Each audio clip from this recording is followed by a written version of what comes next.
Hi, my name is Salahuddin Mukmi Muhammad. I would like to welcome you to our preview video of the second annual Atlanta Aikijujutusu Denshukai. This video is going to have pieces of the event. It's a week-long event. We'll be putting some highlights on and some training tips and some considerations for your martial arts education. Thank you very much.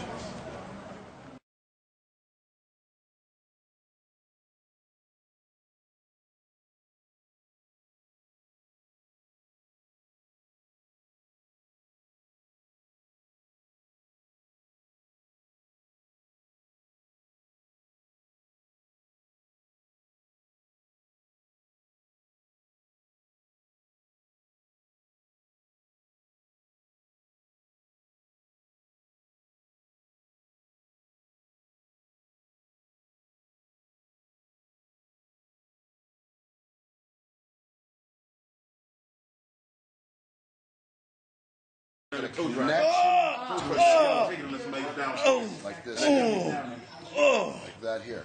Now, if I want to take him somewhere else, one of the best things I can do is move forward with him. If I want to bring him down, what I want to do is get it from here. Okay? This has very little to do with it.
We are going to cover today a bunch of principles that, if you just listen to the words, seem really abstract. So we're going to have to make them concrete through technical examples. What I want you to remember is that waza are nothing more than tools. So if I was going to build a skyscraper, I need a lot more than a bunch of hammers, nails, drills, saws, whatever. We need a blueprint. So these principles are going to provide a blueprint for the application, because now listen, here's what I want you to remember. We're not collecting techniques and trying to haphazardly apply them as we can remember them under duress. That does not work. It fails time and time again. A guy meaning to hurt you grabs you by your throat and goes to pull a razor blade. If you have to remember, you know, red belt technique number 14 from this, you're dead. Okay? So what we're going to do today is take a look at principles We're going to discuss the body frame, the body structure. We're going to discuss anatomy, and we're just going to use key waza and certain kata to illuminate the principles as they need be. Okay? So the first principle that we're going to discuss is Chushindori. After I describe Chushindori, we are going to discuss Fuke Nagashi, which are deflections. We're unique with our viewpoints and our application of the Fuke Nagashi. We give them great precedence in the beginning. There is a form, there is a shape, there is a structure to them. What I can tell you is this. When training in any of these methods, learn the strict form, learn the shape, learn to ingrain it into your body, learn to forge your body. We discuss that all the time, and forging's been around forever. Thankfully, during the last 20 years, people are starting to really catch on. So what we're looking to avoid is the rote memorization of technique. Okay, so the first principle that we are going to discuss is called Chushindori. We're going to keep it light today. If you have a question, just feel free to ask. The other day we did a ton of etiquette and why it was important. We will be discussing that as well. So if I can get you right here, Jess. Chushindori means several things to us. Many of our terms have different applications and interpretations depending on the section of the art that we're discussing. Chushindori comes directly from sword. And what we're talking about is this here center line. Now Chushindori teaches that we want to capture that. Now this can be done with a strike. This can be done with a lock, a throw, a spear movement, a sword movement. We're trying to both protect and overtake this. Okay? Several things though before we begin. When throwing your strikes, we're not looking for little flicky strikes here. What we like to do is hit into something, and when I'm striking, I like to consume my target. And what I mean by that is I like to hit in a manner that gives me absorption into the structure, creating a change in shape. We are going to discuss shapes today, a great deal. We're also going to discuss the body points that should be considered most important when manipulating someone else's structure, and also how to maintain our own. So first principle is Chushindori. If Jess throws a punch at me to my jaw here, I can do all kinds of crazy movements. But if I don't maintain my center and capture his, then he has far too much maneuverability. So as I respond to this, I want to do several things. Point one, don't get hit. Point two, set up the parameters and variables that allow me to receive this force that's coming in and process it, and then return it. Upon returning it, I want to affect his center in order to do folds, arches, or rotations. It is never really clear cut. In other words, I don't ever just fold him. I don't ever just arch him. And I don't ever just spiral him. Something's going on where it's usually a combination of those things. Now, in discussing Chushindori, we can discuss striking. And I'll give you the principles and we'll discuss it. You're going to break down lots of repetition. Repetition is very important. So when we strike, it is with a full body unit. We do not do this. Okay? We do not come from back here and chamber from the hip. If that's what you do, that's fine. I'm just trying to give you something a little shorter. So Jesse comes in to throw a punch, and I need to overtake this. Now, this is what I call a primary obstruction. It's the first obstruction. I want to get by this, past it, over it, under it, or through it. The way that we do that is ukinagashi. So we're going to cover a ton of material there. So when Jesse throws his strike, I do not have to be on the inside here to capture his center. So it's not a matter of geography where I'm at. And I'll give you examples of that. I can come here, and when he throws, control his center here.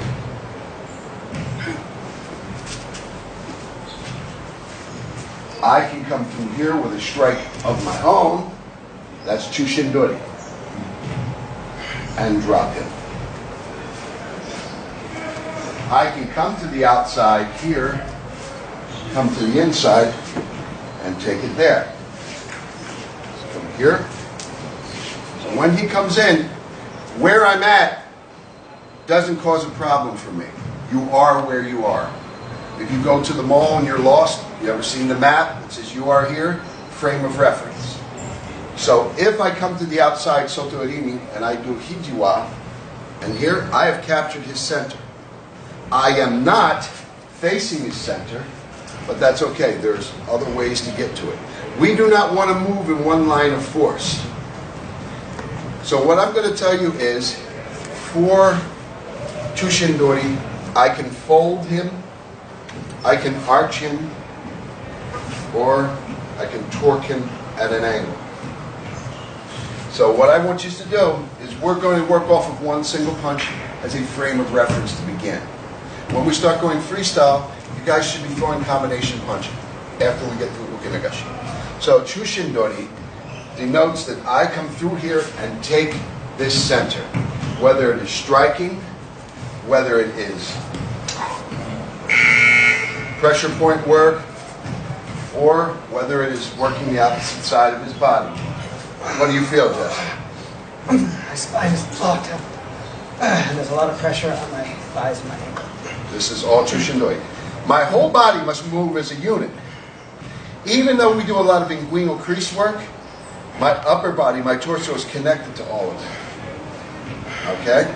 So, whether you're on the outside here, and you come here and take it, that's Chushindori. If he throws Yokomanuchi and I come here, that is Chushindori. So how do we gain this? Several ways. I can ignore the strike and come in and turn in such a way that allows me to take the center with a strike of my own. Again, we're not discussing whether I'm in here or whether I'm out here. If I'm out here, I can still get to this center, but it'll be on an angle. Okay? So I can be out here, make this miss, and strike. In the lower body shots, we often use the lower portion of the fist. As we get up higher, that changes. But we'll come here and turn. So one thing I want to point out is with our system, we move everything else around our center as opposed to moving our center around everything else. So less is more. When a punch comes in, I don't want to be here. I just gave him space. If I do that, he's a wonderful kicker. If I do that, give him the space, I'm set up for a round kick to the thigh. If I give way too much space. So that's not what I want. We utilize movements, and we're going to explain that I want to punch close to me. Give him some skin, don't give him any meat, certainly don't give him any of the buttons. He will go to sleep. So you don't have to touch that fist. Or you can do ukinagashi, such as hijiage. And these will all be explained.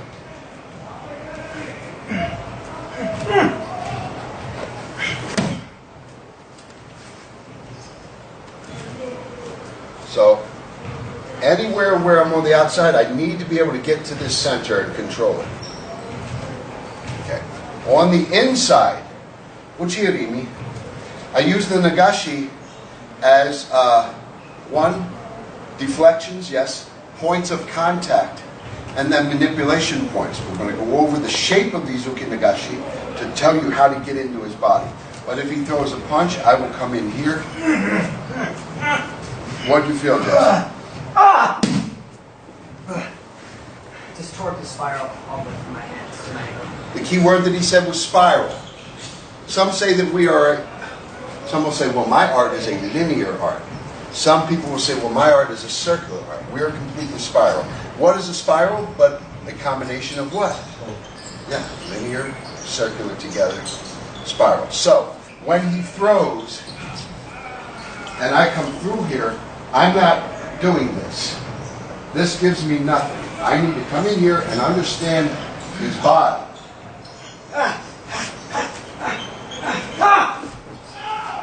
I'm just going to keep moving from different angles for clarity's sake. So I need to know how to manipulate all these things. Now, who saw me strike him in the face? Okay, some of you who've been around a while, you know what happened. Did anybody see me elbow him in the face? Okay, so here's another thing. When you achieve Chushindori, when in doubt, hit him. Okay, our system of Aikijujutusu is heavy into the striking element, but it's not segregated. What I'm not doing is this. I'm not coming here, step 1, step 2, step 3, step 4. That's the antithesis of what we're talking about. I'm talking about connecting with him and getting everything that I want through here in one motion. I may hit him here, connect here, back up and around here. And I'm moving very slow. We're just trying to get a few points across, not really impressed. Another important thing, so now we have Chushindori, grasping his center. The next is very important, and it's a problem that I see in the Aiki community often. Kata mawashi. Say kata mawashi? What I'm concerned with is when he's throwing this, I never ever expect one punch, folks. This one's coming. Now I can do several things. Kata mawashi, the next principle, I turn this shoulder to make it more difficult for him to hit and to set up variables for my use. So if Jesse would grab my shoulder, this is not what I'm worried about. I'm not worried about this one bit. Nothing. This is a point of connection. It's a point of contact. I don't really mess with this. I move around it. I'll move over it. I'll move under it. It's a connection point. This is my problem.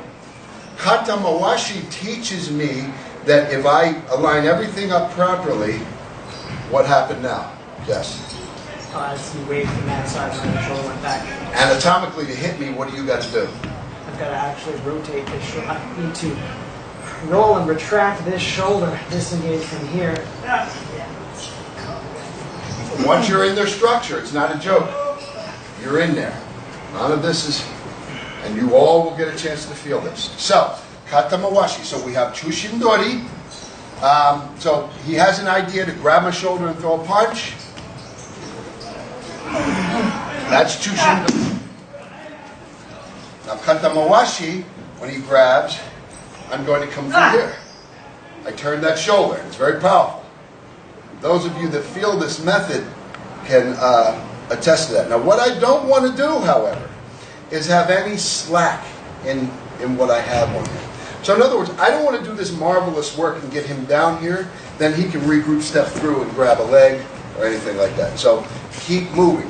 What we're talking about is a constant opening and closing, what we call kaihei. I want to caution you, I've heard other groups use the word kaihei, and they mean something totally different than what we do. Some people with kaihei, opening and closing, denotes one line of force. To where I come here, I move here, and this is my motion. If I step to the outside, I can move any direction that I want. What did you feel?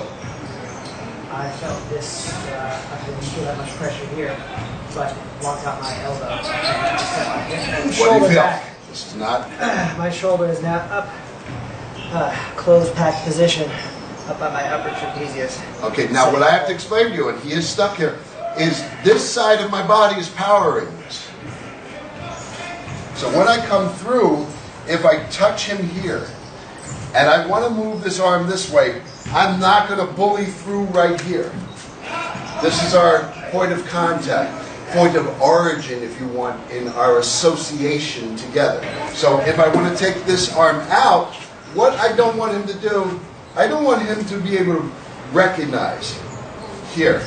So I will open this side of the body, and the elbow connected to takate. Takate is from the elbow to the shoulder, which does what? This area does what? Transmits force. Kote does what? Directs it. Yes. Yes. So if we come into contact here, and he punches up, and I come here, and I want to do some type of movement, I'm going to open this side of the body as this moves through. What did you feel? I just felt like I was about to do a hold. Just still forward. Once I gain this, that's great that I can off-balance him, but I want to maintain a connection with him. So we need to understand what we're working on now, the shoulder. Okay? So I'm going to run through a couple technical examples, and Jesse's going to tell you what he's feeling. Then we're going to break down, everybody start, and I want you to get in there and feel what's going on. We have a saying, feeling is believing. This stuff, I get email all the time. Is that real? Is that, yes, it is. And I'm not the only one doing it. There's some other very talented teachers that do this. And it's like a bakery. You go in, there's lots of cakes, and they all have a different flavor. But know that the baking process was very similar to make every flavor there. So that's how I see the Aikijujutusu arts. This just happens to be our flavor. So if Jesse comes in, and I do something with Amy, and I bring this in here, I'm going to open this side of my body as I come through. Now, I'm going to explain what's going on psychologically. Next, there must be either an overt or implied threat to do what we are doing. So if I come through here and I draw him out here, that's what's needed. There must be some kind of implied threat. Now, the way, I'll let him talk now, but do you see where his hand is? And you see where my elbow is? They don't seem to be too associated, right? Just chalk as much as you can by the association. I'm actually kind of being held up by my thumb. This is pronation, when the palm goes down. Supination here. Now watch. This is very real. Twisting all the way Now watch. from my shoulder down my back to my hips. Very real. So, as a short review, we have Chushindori. I want to capture and control the center that he has, and I want to maintain and protect mine. The next example is Kata Mawashi. So if he grabs my lapel, what I don't want to do is come through here and do a series of techniques, and he has his structure, he has his awareness, and he has the framework with which to hit me. It does me no good to do a nice evasion and hit him, come through, and he has all of his faculties. So what I will do is I'll come through here and I'll hit up under, but I want to send something through the body to create something for Kata Mawashi, right through. Okay? Now, I can slam a knee in here and step. What do you feel? I'm just about to spill over all my weight to the tips of my toes. So Kata Mawashi is turning the opposite shoulder so that you don't get hit. There's different ways to do this.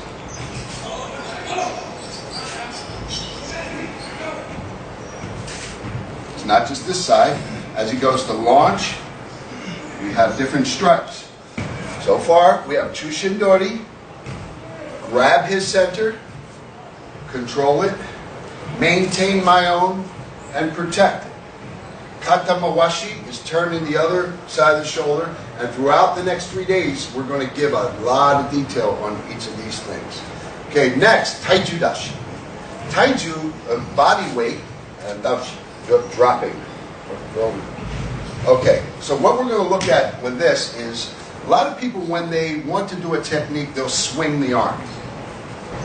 We don't swing the arm to gain things, even if that's what you think you're seeing. So let me bring Jesse this way first. So what I don't do is, I don't swing an arm, pass it here, notice, I don't step under and then hope my pull gives me enough enough momentum to throw him. Momentum for me, motivation for him. So with this, we learn what parts of the body to move, lift, and drop to gain the greatest dropping motion on the attack. So a lot of times, when I connect with someone, suppose Jesse throws a punch, and I come through here, what I don't do is, everything I do is from down here. The lower the drop from, the better, the more skillful. I can drop, watch this foot down here. I can just, and that's real. A lot of times your lats and your scapula come into huge play here. Come into huge, huge play. If he grabs both of my wrists, and I come here, and I grab him here, in order to drop him, I have a relaxing of the body, but my knees. Don't just bend your knees down, which protrudes the buttocks out. It's more moving the knees forward than my drop.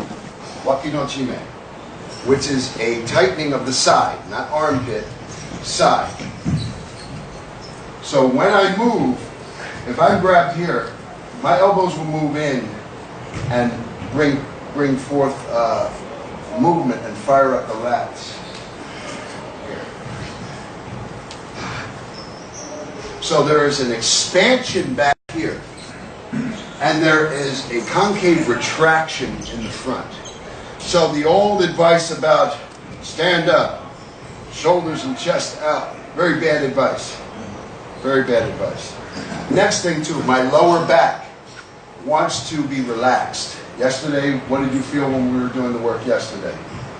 It was really interesting. I felt very, very little from the lower back. It was very soft. Yet when it went up higher, it was almost as though there was a taut band going around between your scapula, and that moved as a unit as you're doing your throws. Right. Okay, so first technique that we're going to do, I'll do it from different angles. He throws kobushi to the chin. Here. You are going to come through with hijiwa and get to the center. Capture the center. Drop. Again.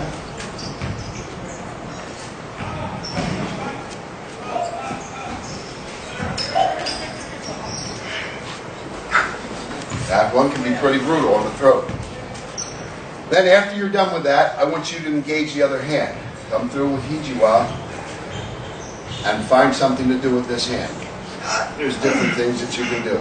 And that's right there on me.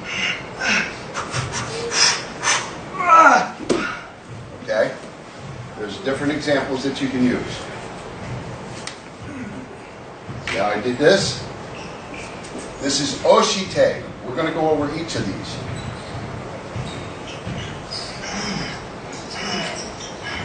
Okay. Hijiwa. Hijiwa. Striking. Now, one thing I want to tell you. Arch him and place something on his chest.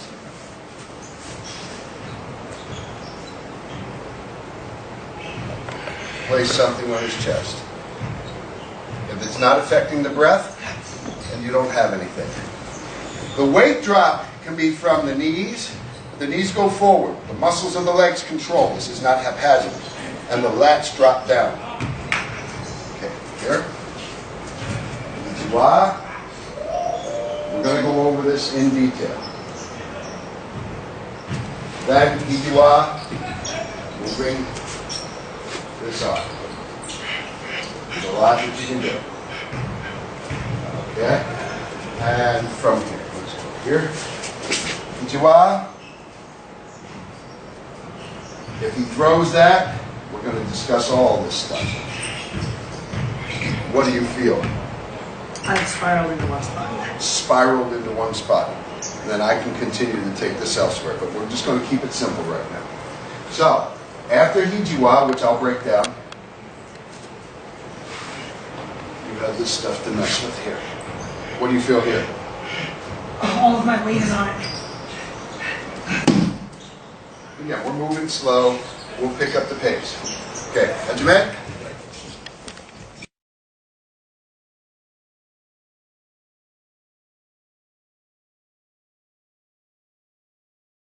Everybody say udewa. Udewa. Arm accord. Arm harmony. And this is going to take you into Hijiwa. This is based on a sword draw, but here it is. Okay? Udewa, as this comes in, you're going to notice this side open. I can also take udewa and with this side open, depending on what my goal is. So udewa is a deflective force that is a pressing force. He should feel this in his body, but it has a very elusive quality. You can't read where it's coming from. So here, this creates katamawashi for me. So udewa is very useful. Hijiwa comes here. My point of contact does not move. So I go around it. So what ends up happening is this knee moves forward and I invade this space here. Then I bring this back out. Creating that. Again, I'm not looking to be fast, furious, and I'm just looking to educate. So here, my point of contact. What parts of the shoulder do I want to be aiming at with Hijiwa? So talk me through it. So yeah, right now he's essentially in this pocket right in between the joining of my torso and my scapula. So what's happening is rolling my arm in, creating a depression here that his elbow is actually fitting into while it's starting to change the shape of my torso. And this is everybody, don't you answer. What kind of rotation is this, guys? Just say it. Medial rotation. In our system, we discuss the body a lot. Outside would be lateral rotation. So, I come in with udewa here. At any time, I can blast through. But just to get to hijiwa, I come through here, and there's a nice little pocket in here. Man, I feel it. I feel that I have this structure. Now, for him to get out of this, what do you feel that you would have to do? I would have to sink my knees enough to bend my, to flex my hips actually, and get my lower back that direction in order for me to stand up. Now, what I do then is I want to give the effect of, what did you say, dropping an anvil? It was like a crate full of animals usually. Right here. As I move. See, I can move him in different directions and put stresses in different areas, and then I drop. So udewa is here. I can hit, strike. I don't want you to think that these are stiff. These move in different directions with the opening and closing. Udewa, hijiwa. Hijiwa. So hijiwa gets to the point of contact and moves through the structure to get a crushing force downward. Does that make sense? Okay, now, several things. You got that other cannon loaded up to hit you in the face. So before we give a complete breakdown of each ukinagashi, what I want to tell you is beware of that side. See? If he throws that straight in, mizuage, I have a lot of things that I can do here. Udewa, hijiwa. Notice that I always mess with this hand. I'm always aware of it. So another thing I can do is just lightly, but heavily. Lightly, but heavily. Does that seem to make sense? Lay my hand on here. Now, any movement that he happens to do, if he starts spazzing, I can, see, I'm so far into this that it's for naught. So one more time. Hijiwa is based on drawing of a sword. Beware this hand, that's your enemy. Because a determined attacker is going to strike up at you. He's not going to stand there placid.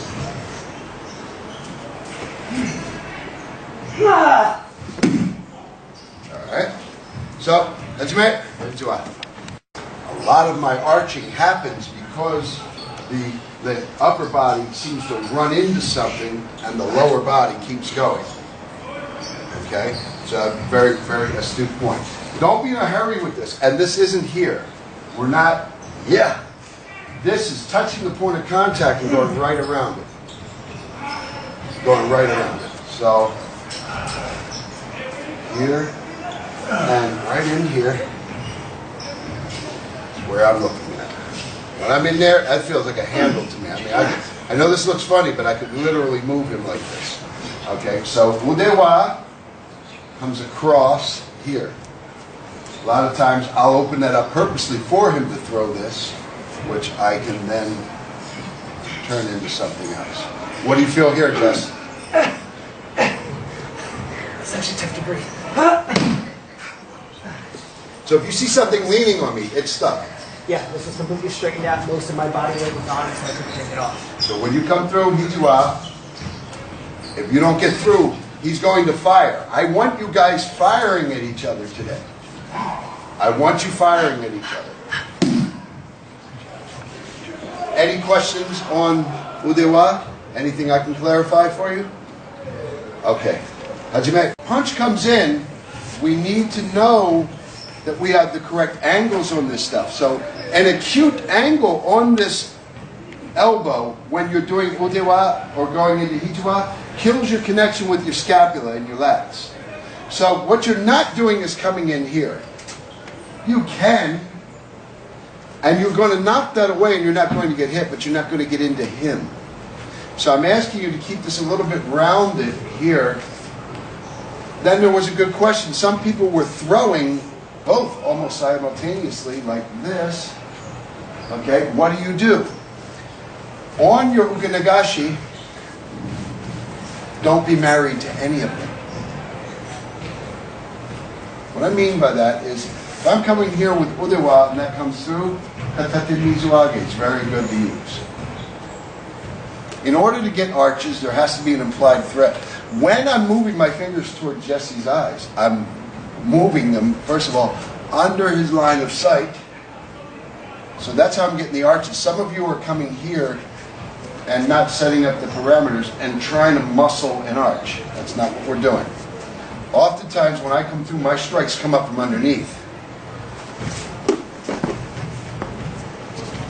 So don't kill your connection with Udewa. It's based on a sword draw, which we're going to discuss later.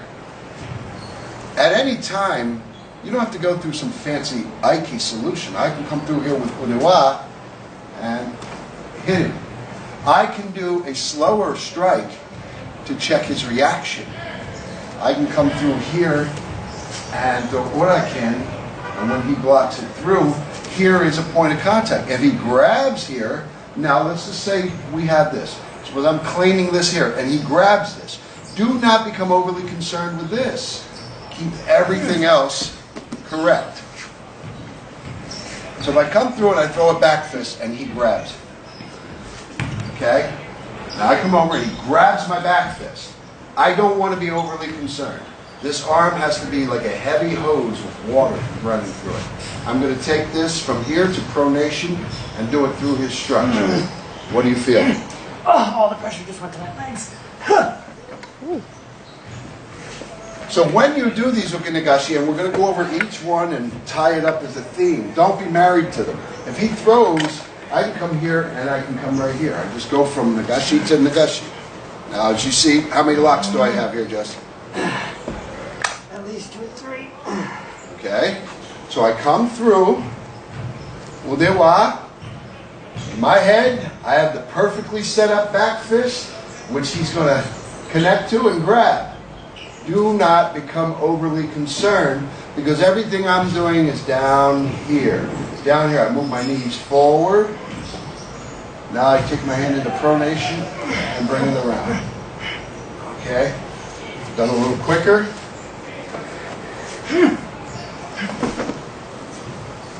So we're not fighting anything. If he grabs my arm here, kosadori, like this, I'm not out to figure out solutions to get this hand off of me. That is a waste of time. I have a punch here. This is not his goal. Unless his goal is to stand here and hold my arm. Then I'm hitting him anyway. Okay, when in doubt, hit him. So if this is my point of contact, I'm not really too concerned about this because one, it's not hitting me. He can pull me, right? He can use that to push into me. But as long as I'm okay here, I'm good. If he goes to push in and I understand what I'm doing, now what brought you around, Jess? Notice this side. If I'm doing something with this side of my body, this side of the body is very much engaged. So as he goes to push me here, if I'm turned into here, he can do this and step in and start striking, and I'm in a bad position. But as he starts to push in, I'm going to open here. Okay? Very easy. These are waza. These are nothing. I'm not even worried about these today. So the minute that I do a back fist and he grabs it, I need to understand what's going on with everything else. My lat's here. It's easy to move. Hijiwa, if he's starting to strike here, Hijiwa is nothing more than udewa and pivoting around the point of contact. Okay? Udewa here. I want to emphasize kata mawashi. So if he grabs me, as I said in a previous example, and wants to split my teeth, I need to do something to stop this. Now I can wait here for this, and then there's technical examples that we have that are very exciting. But short of that, I can use this side of my body here when grabbed to create that. We use the inguinal crease a great deal, but it's not isolated. The upper torso, everything is together.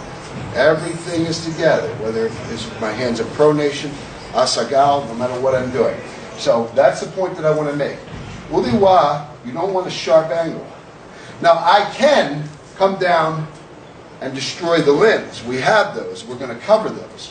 But with udiwa, we want this to be very similar to a draw.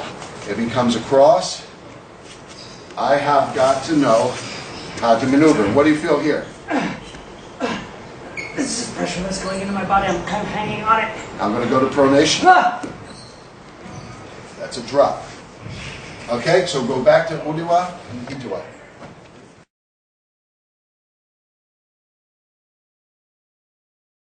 Okay, now, the greatest potential for this material is when you have what? A blade.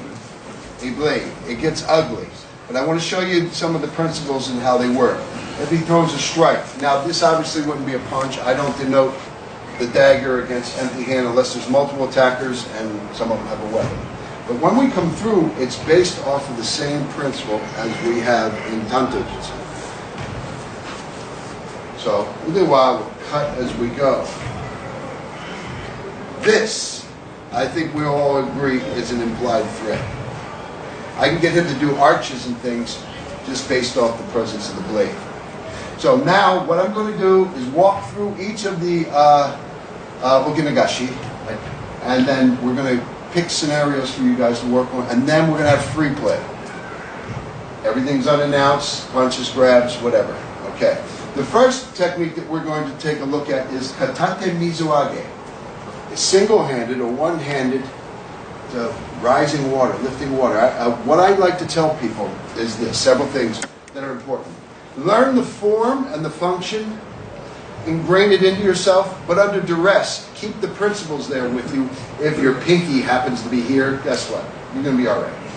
But right now, I want you to learn a crystallized form so that you get an understanding of what we're looking at. Katate mizuage is not what it appears to be, as many of the okinagashi are not. When a strike comes in to drive me back, what I am attempting to do is create a slight bend of the arm that is very similar to taking the sword up into Jodan no Kamai. Very similar. So when the punch comes in, I'm coming here. But what I'm not doing is merely touching him. There's a whole dynamic going on here that creates spiraling in his body. And as I do a few, I'm going to have Jesse talk about what he's feeling. Always ask your training partner what they are feeling. Even if they can't tell you what they're feeling anatomically, if they can't name the body parts, knowing what's going on inside lets you know if you're on the right track. There's a baseline logic with all this. I don't care if it's Tai Chi, Aikijujutusu, there's only so many ways to use the human body. Small variances, that's the flavoring if we took a look at baking. You still have to have certain ingredients to bake. So when a punch comes in, I'm not merely lifting my hand, or that can be driven right through. A determined attacker that knows how to use the force path through the body and knows how to maneuver can get right by this if it's just a simple lifting of the hand. So what is this? I'm actually drawing him forward. So one thing that I am doing is as the strike is coming, it's coming from below and behind his eyes. It is here. When I bring the arm up, it's very easy to drop it down. We do not believe in hitting hard. We believe in hitting heavy. Natural body weight. How much does the arm weigh, Jess? Typically? Depends on the arm. Right. I weigh mine's about 14 pounds. So 14 pounds. Would you want to take a 14-pound mallet and drop it on your face? No. I don't think you would. Okay? So when the strike comes up, Soterini here, when we meet, several things are happening. It's not merely his arm sliding off here, but there's a movement happening within my body. As I'm using this side, guys, I'm opening this side of my body.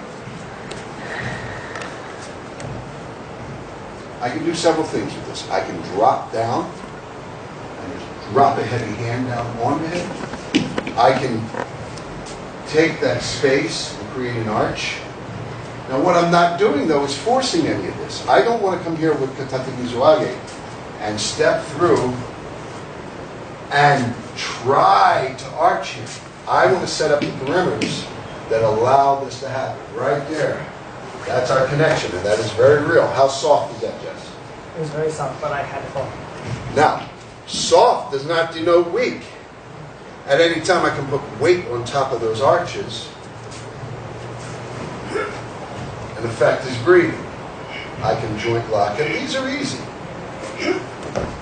Okay? So Katate Mizuage is here. It can, however, be done here from the outside. It can be done with this arm. So one thing I want to tell you, you're not stuck. I can step with this foot. I can step with this foot. I can step with this foot here. I can step with this foot here. As long as I have my opening and closing. So Katate Mizuage can be here. I can bring it under to guide.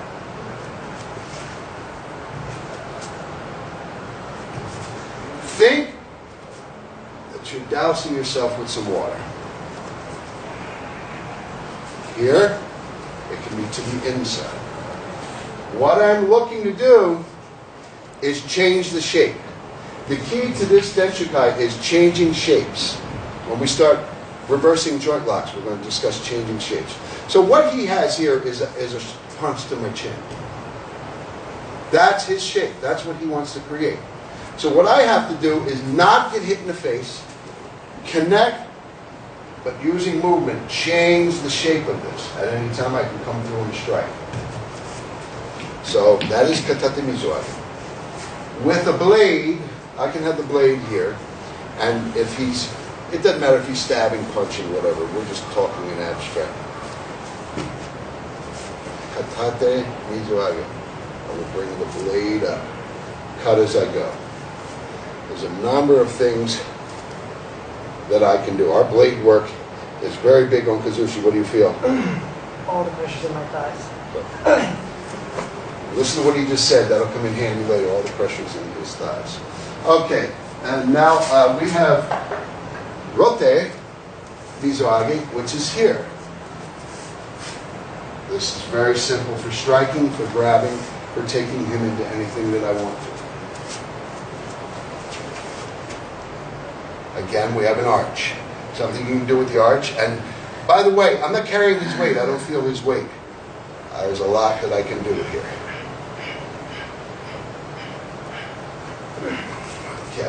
So, I can bring Rote Mizuage up from the center. Suppose he's coming in to grab my chest here. And that's his intention.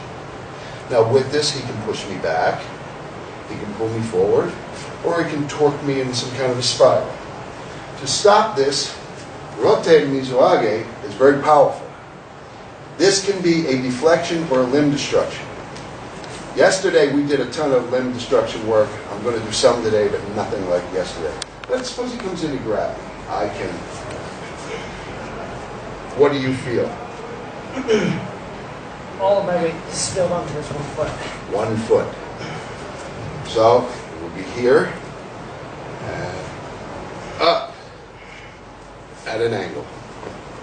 You will notice similarities with Aikiage, Aikisage. We're going to discuss that because many people get lost up. Aikiage, Aikisage is far removed from a simple kote or tekubi grab. But you can come here. I turn. I always place an attacker in a precarious position.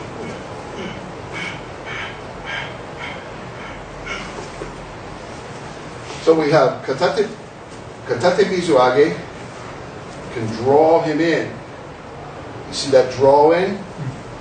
My elbows are very important. Remember, Takate provides a transmission, and Kote allows me to direct things. So, those two are very, very important. Next, we discussed earlier, Udewa, punch comes in. Again, when we connect, this shape and this opening of my body creates a spiral, which I can then send into him by opening and closing my body. I can do various things. Okay? Retracing. Hijiwa. Hijiwa is udewa, but rotating around the contact point. Udewa. Hijiwa. Okay? So those are very important. One that I want to discuss now that you're going to practice now is Karada, K-A-R-A-D. Karada Nagi. Our body feels. Karada uke is what we're going to discuss now, receiving with the body. If Jess brings a strike to my stomach, we have methods for using the body to receive. Whether it's here, I can use my arm here and here. If he goes to grab both of my shoulders, I'll show you what that was. What did you feel there, Jess? I felt that I was just picked up and projected that way. So when he grabbed me, I brought this to the outside. And I'm going to create pressure to the outside of his arm with my body. So as he goes. If he throws a punch to the chest. But other week. Anytime I can come back and strike. So those are all very basic ukinagashi.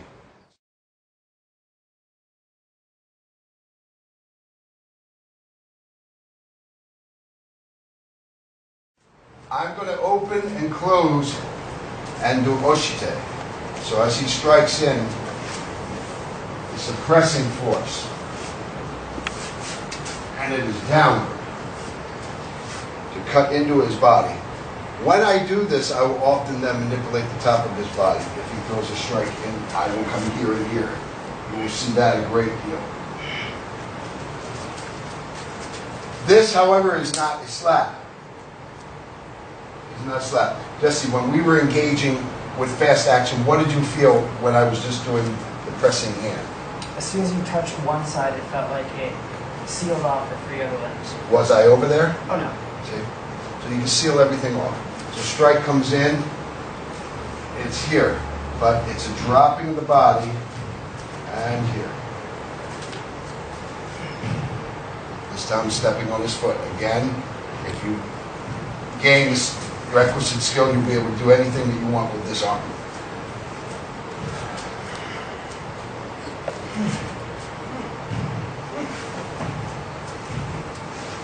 Now, one important thing I want to point out, we have a foot step that we do called Shimoko Ashi, or Shimoko no Ashi.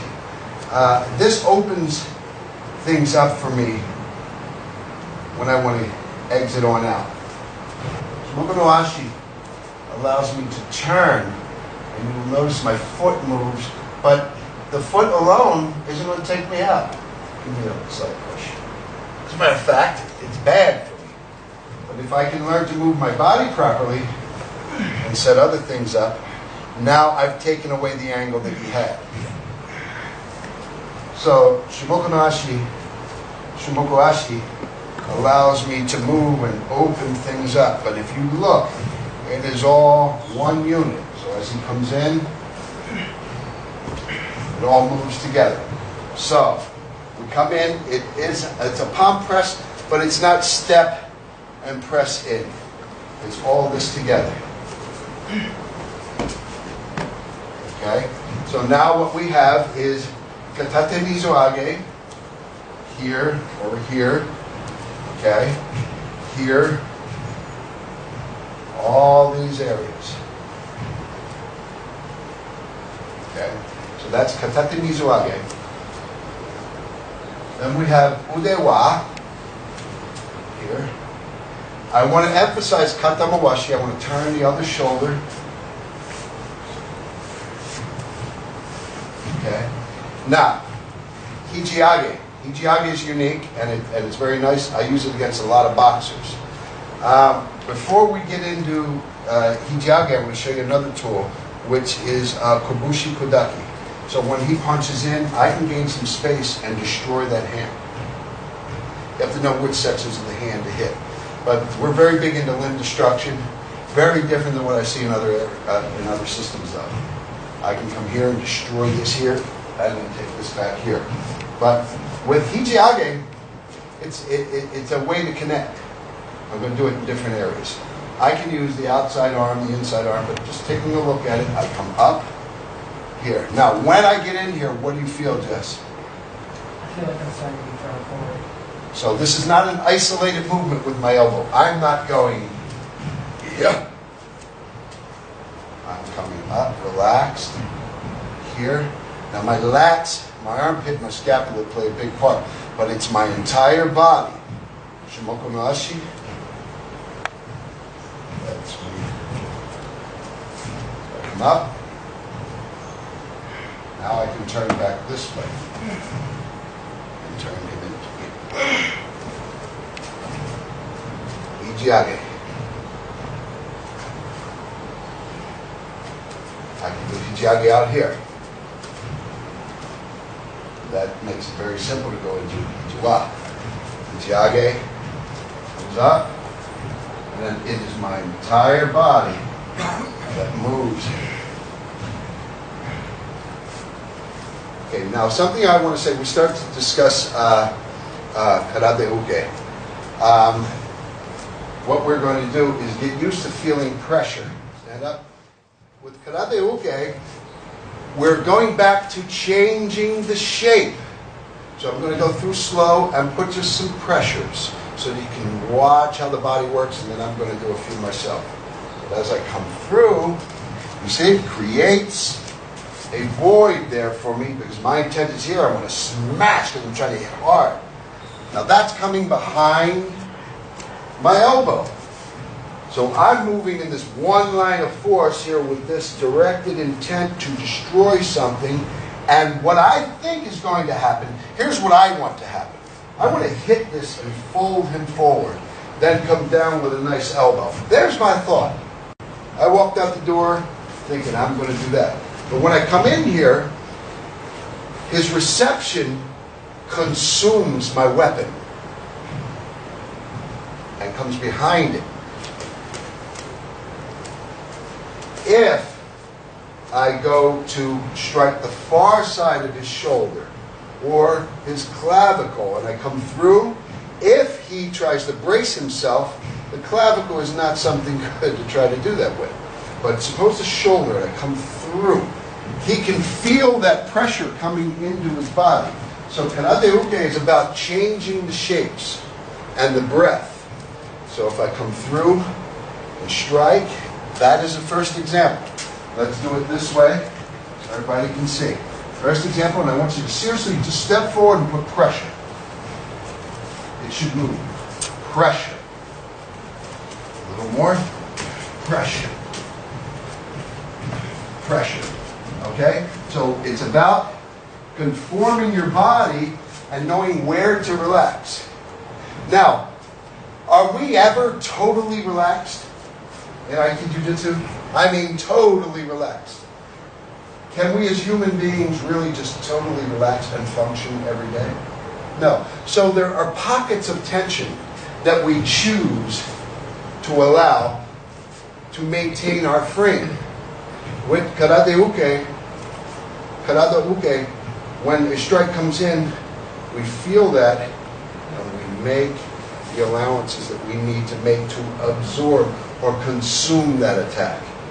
A lot of people feel that Aiki has to do with moving out of the way of force. And that would be one dimension. So we'll try to work on these materials. Stand up. Now, do not become married to one Nagashi technique. When a strike comes in, I can start here, then the next strike comes and I begin Mizoage, and I come through here. If he brings up another one, Hijiage, one Kenwauke, you see? And it keeps him into these situations. So I want to keep spiraling him in shapes that lock up his structure. Initially, it's mechanical linkage through the skeleton. That's the Shoden level. If he grabs my wrist, I will come through here and go through his palm up into the skeleton. As we get a little more advanced, we get into what we call soft tissue work. This is where you start getting a little more advanced. Aldrich, why don't you come on up? Aldrich is very sturdy and doesn't give you anything, and that's why I like having him around. Initially, in the Shoden, our techniques are about linking this to this to this, and that's where we're working off mechanical linkage. That is a Shoden level. As we start to get into Chuden level, and if he grabs me and grab me a nice sturdy grip, I'm not going to work off of his skeleton. I'm going to maneuver in ways that move his tissue. What do you feel? I feel like I'm being brought around through a spiral. Now I'm stuck holding on to you. Okay? So initially, it's the skeletal structure, the bones and the joints. After a while, we start to get into the softer tissue area to where you have to feel it to believe it. Yeah. And I'll do it here. But what are you feeling? I feel like there's some power coming up through, keeping me off of my weight, off of my feet. Ideally, it's very soft. Ideally, you don't want to take your arms far from your body. If you do, you have to have control.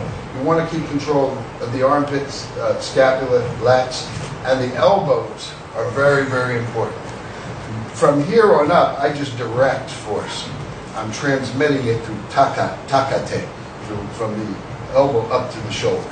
Okay, so I wanted to differentiate between some of the beginning transmissions and later on when we start getting into a lot of the tissue work that we start doing. And it can get quite complex and sometimes silly looking. What do you feel? The pressure is into my feet, and the arch in my lower back is incredible. Now, if I turn my hands over in pronation, it's much different. Okay? How's your man?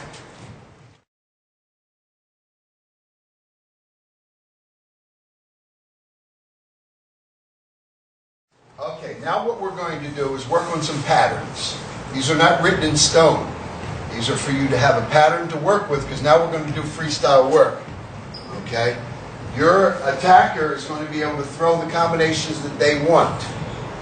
Okay, this is where I feel a lot of Aiki schools are deficient. They don't do enough free play with striking. It's either always shomanuchi, yokomanuchi, things like that. That is great, and it can take you a lot of places, but then you got to leave that after a little while. Get together with some spontaneous punches that you will see in practical everyday scenarios.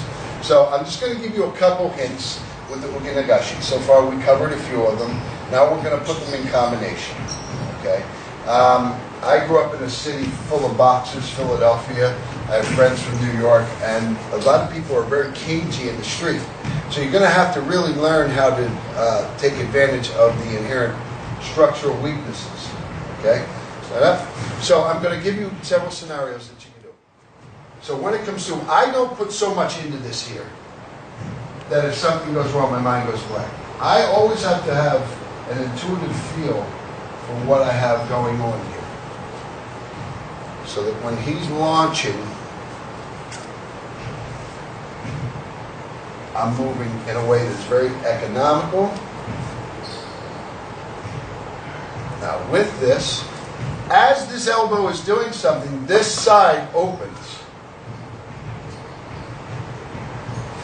Okay, now if he would try to punch upward, you see this here?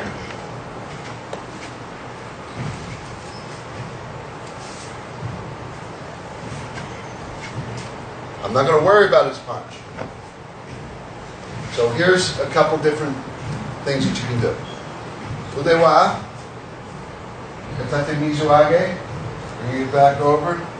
Here, one kenwauke.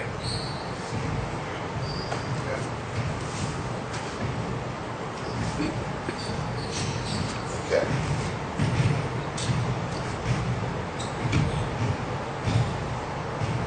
Now you will notice several things. When he strikes, I come up behind him. What don't I want to do? If I come up behind this and I don't use my body properly, that's embarrassing. So you have to learn opening and closing very softly, subtle. When in doubt, hit him. I can come through here, hit him here, hit him here. But by all means, be ready to deal with another punch. So I come through here, hit him. He launches. I'm not going to stop that. I'm going to let it keep coming through. Hit him. I'll bring this up here. So be ready to find handles on his body.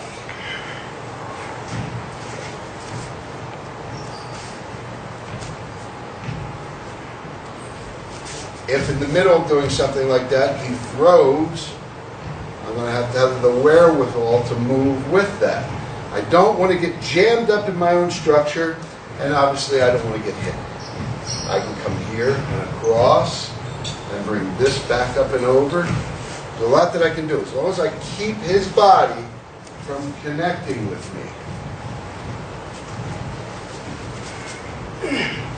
Very, very important. Do not feel a need to stop this. I like to keep it going. Now, that being said, I'm not a fan of doing this all day. I'm not a fan of doing this all day. So now we get into some of the nastier stuff. When I come in, if I do udewa, many times what people don't see is me striking up into the muscles. And I do it in a fashion which is very short. Kills the muscle. That's the only hard one I'm doing. Now, if he would throw this, and I get to the outside, katate mizuage, and he throws this, what I can do is come over top, down into the muscle. But look at what's going on.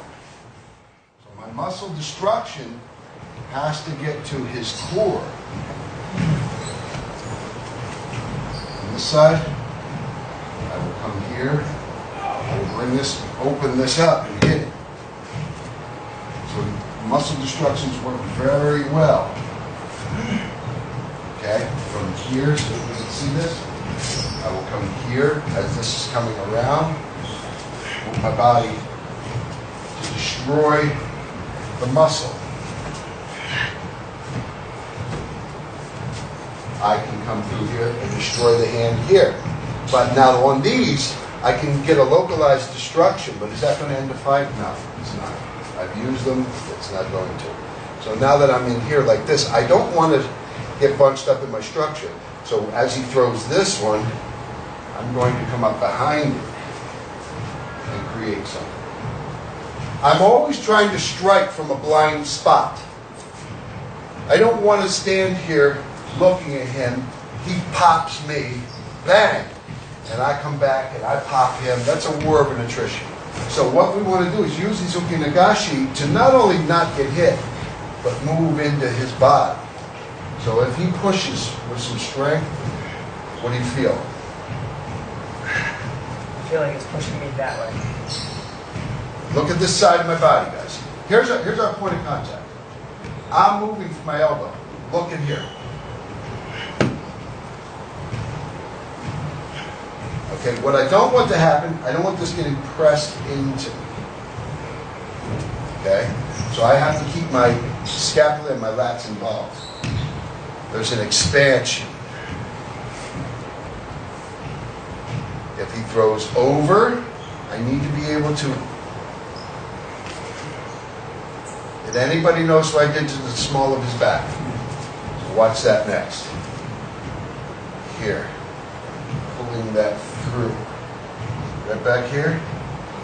Now if you notice, I'm using a vertical axis on these rotations. He comes through, here, I'm passing back, and then there's a lot of vertical axis in these rotations. From here, I can do a lot of nasty stuff. Some of you guys have been training a long time. I'm not going to give you every variable. That's within your own.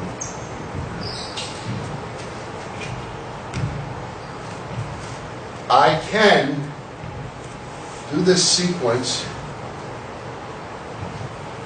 I can bend one leg to drop, I can bend both, or just from the lat, right here. What I don't want to do is commit to just my arm dropping. I don't want to come here and then this comes through, bring the punch through. See? I don't want to get caught flat-footed like this with no movement. So what I want to do is come here and move with it. And the next punch comes. This must be an implied threat. Smack to the mouth, poke to the eyes. Now when I'm doing this, I'm not going like this with my arm. My arm is something he's connected to. He can even grab this if he wants. That's fine. But because what I'm working with is under here. So don't be afraid of punching combinations, but you got to learn how to not get hit. So he comes in, I can come here, I can come here, down and around. I usually take them into a rotation that involves a vertical axis of some sort.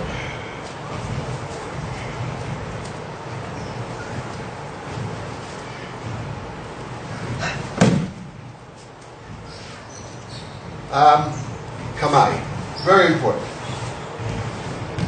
I've seen a lot of things where people get in these stances and they do all kinds of stuff. Kamae are postures that bait people. They provide false openings and false weaknesses that really don't exist. So the kamae could be Jodan no kamae, Aikijujutusu, Chudan no kamae, Waku no kamae, or it could be just a momentary posture that you have. Sometimes I will leave something open to bait him. I'll come here and bring this down because I want that big shot, but I don't want it where? I don't want it here. So what I will do is pass it. See, I put what I need in here. I may tap him here. That's psychological. I'm not going to hurt him with this. I'll come here and tap, get him mad, get him to throw, come from behind what he had there. Now with striking,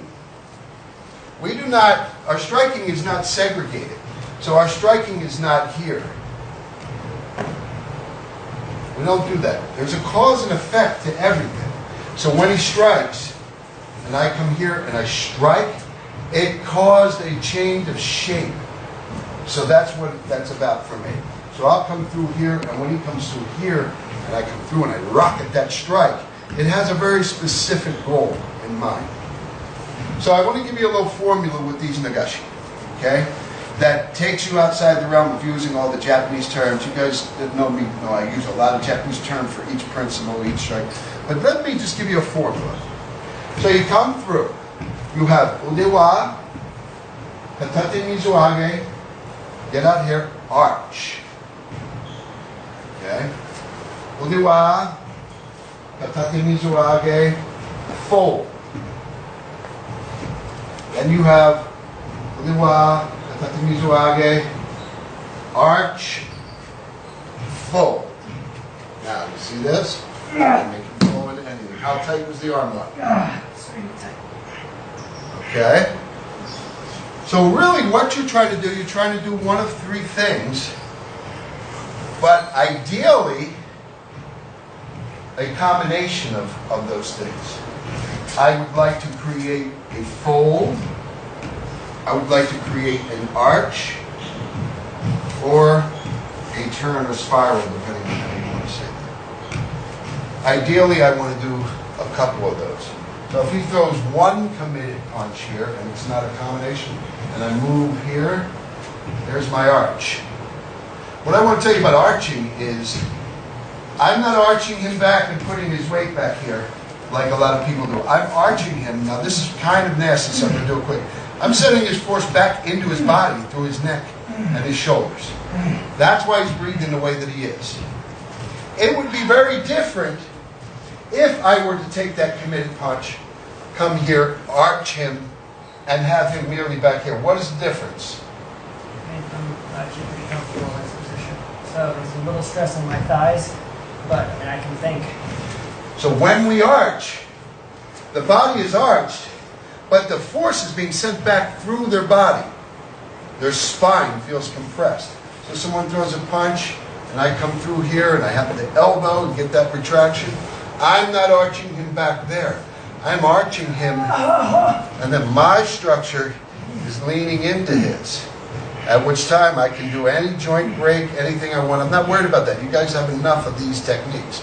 So fold, arch, or spiral, or turn, and just play with those. So right now, someone's going to throw a punch, come through, 1, 2, get around here.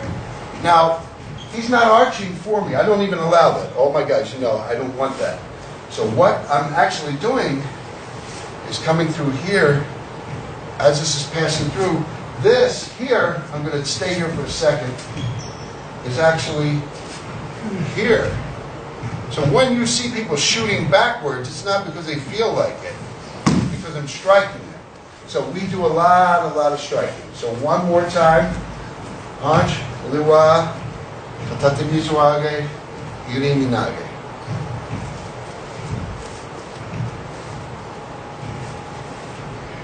You see me mess with the lower back a lot. Hajime?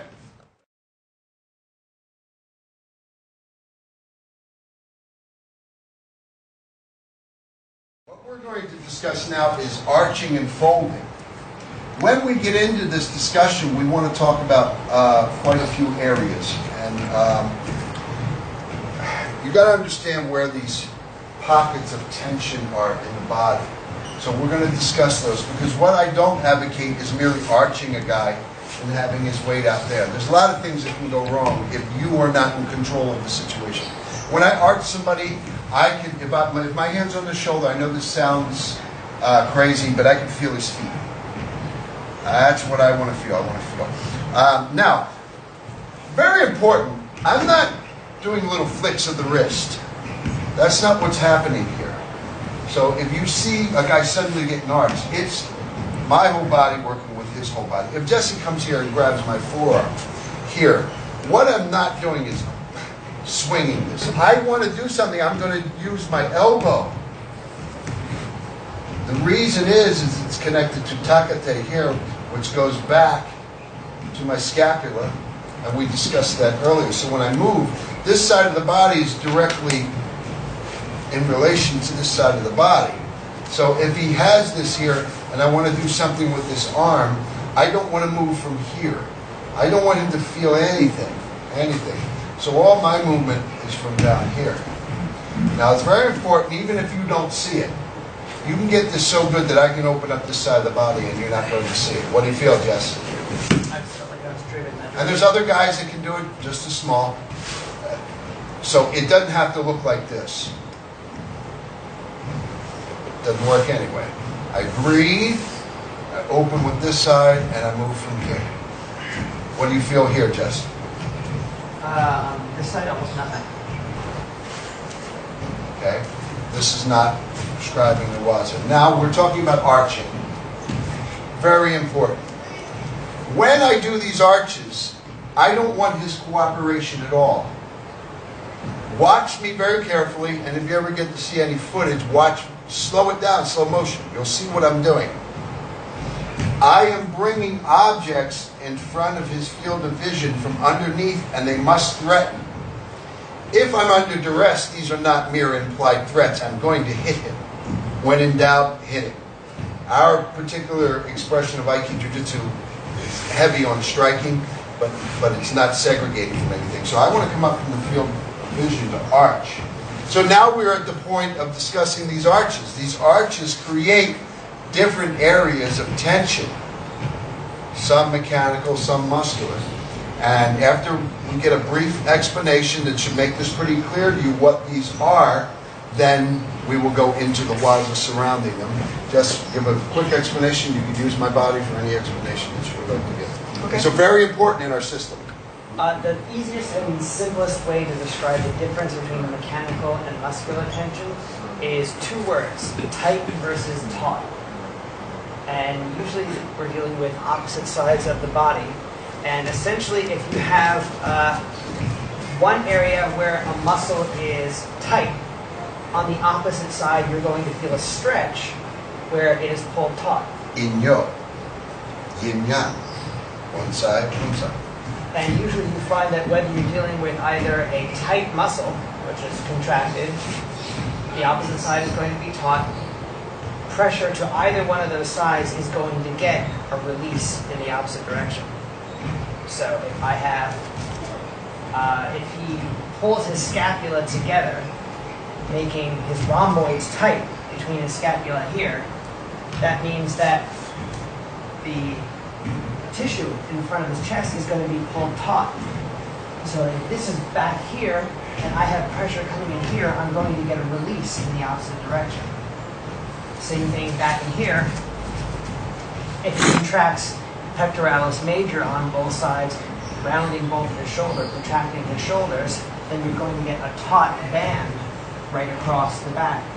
This is often one of the avenues that Slavin Sensei uses when he talks about rounding the shoulders and projecting. So when he's rounding the shoulders, he's hollowing out his chest, making a taut band, and actually using that taut band as a vehicle to connect his upper body and lower body together. But we can also use that to be able to create a taut area and then strike it and press into it, getting a very almost electric reaction where the body reacts to it and then goes in the opposite way. So when you are seeing these spasms or these quick arches, a lot of people, especially online, are writing in, can that be real? Yes, it is. You just have to understand the differences in these types of tension. And as he said, and it goes directly with the teaching, the principle in yoga. But just as opposites are important for gaining power in our system, the Name-Roku, if I'm doing something with my right hand, it's powered by my left side, and the reverse is true. Well, the same thing with these arches. So we're going to work several different arches and find these different tension points. And you will notice a very different feel between the mechanical and the muscular tension, and also where it's going to take you. So if I can use Jess real quick. If Jess does katatagori here, and I come up and through. Now, I can take a look at his body and feel the points that I need to take myself to the next configuration or shape if I want. Jess has right here. So if I fit myself in and create, what do you feel? Well, it was very, very painful because your first movement caused a tightness on this side, which stretched out and made that side taut. What kind of tension was that? So you were exploiting mechanical tension when this was taut. Feel that? I can feel that in there. So if I come through with anything, whether it's a hip check, whether it is a punch, whether it is yubiken here, yes, I can create a reaction. So after I hit this, it's nothing for me to step around. Again, when in doubt, hit them. People in the Aikido arts often get used to a lot of flowery movement. If you watch me in slow motion, you see these guys are getting hit a lot. I will come here and clip the forehead to take them here.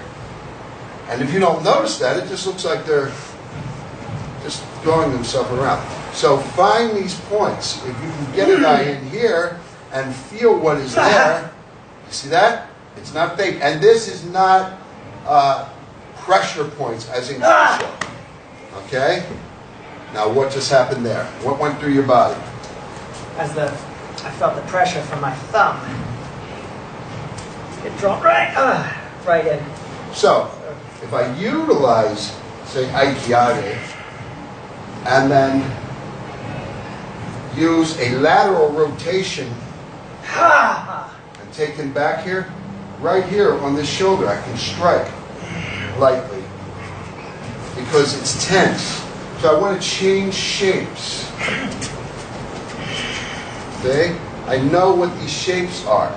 Now, I have his back here, so now all I have to do is strike heavily here. So we're going to play around with some arching.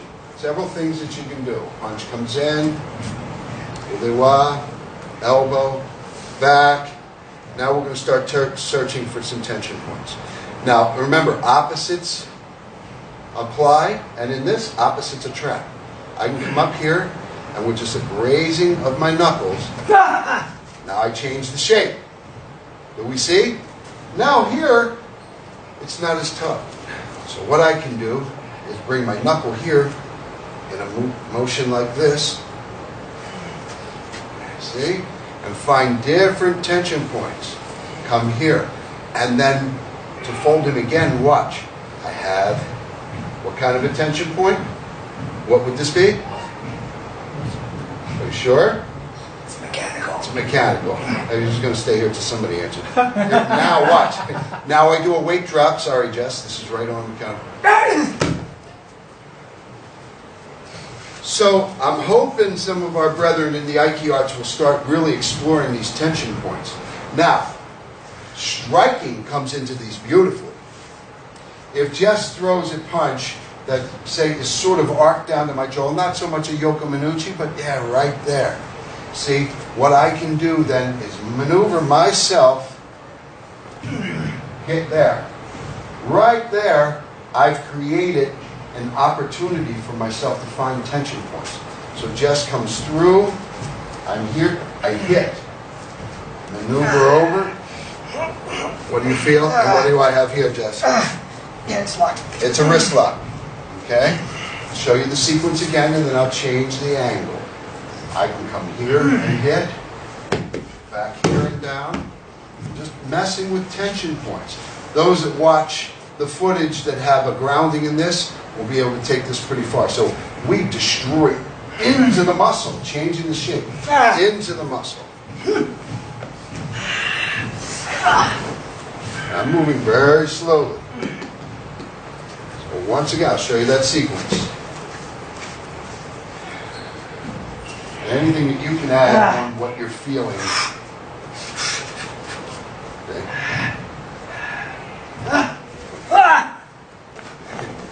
And I'm not doing anything. I'm not worried about waza.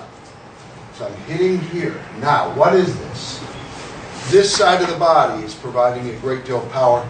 This is what I want to say about our limb destructions. They are not surface.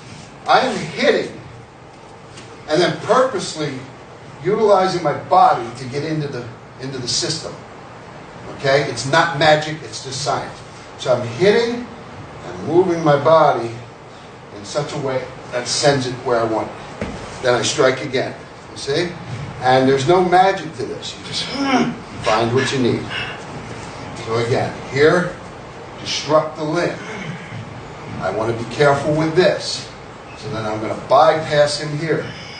See? And I feel all these tension points.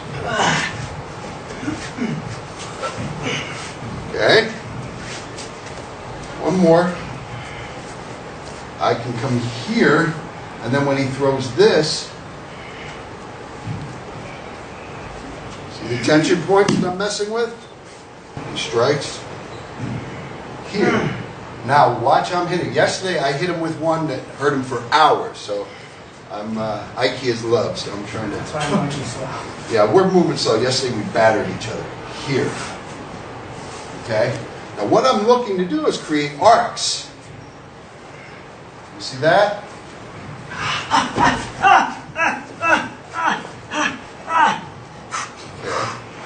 That's about as light as I can make that. So I'm going to create something. Hitting. Anybody notice a shot to his jaw? Okay, I'm going to change the angle so that you guys can see. Here. I'm not doing this. I'm hitting in.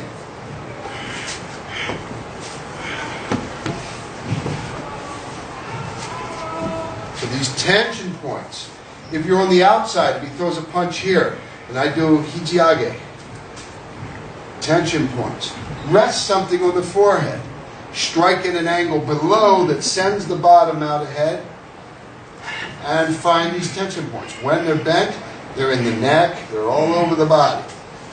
Okay? So once again, when you're watching this kind of material, no one's falling for anybody, but there's a lot of pain involved. I can come here and shoot a strike down here. Is there a lot of percussion on this? No. Not particularly. Not in this.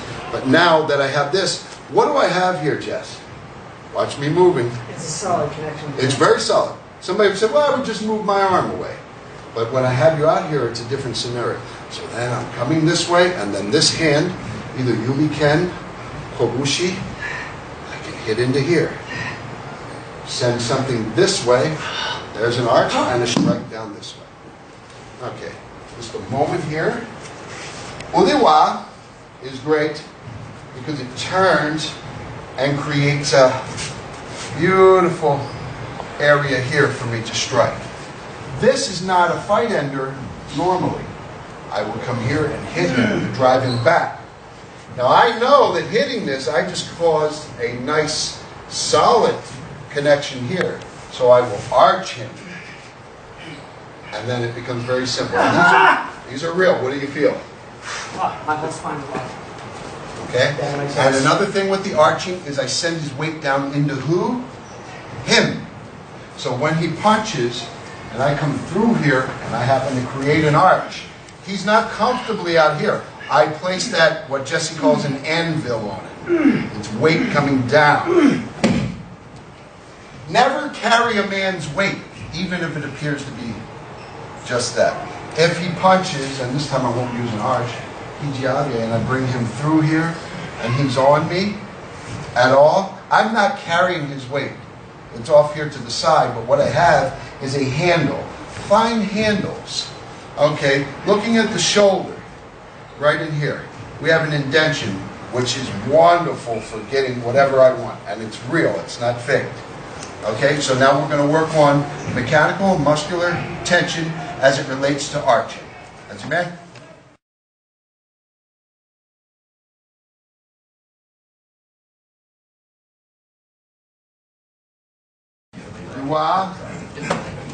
Through here, I maintain connection with this arm. So when I drop, I have this arm. Our next session is going to be on ground pins, but watch.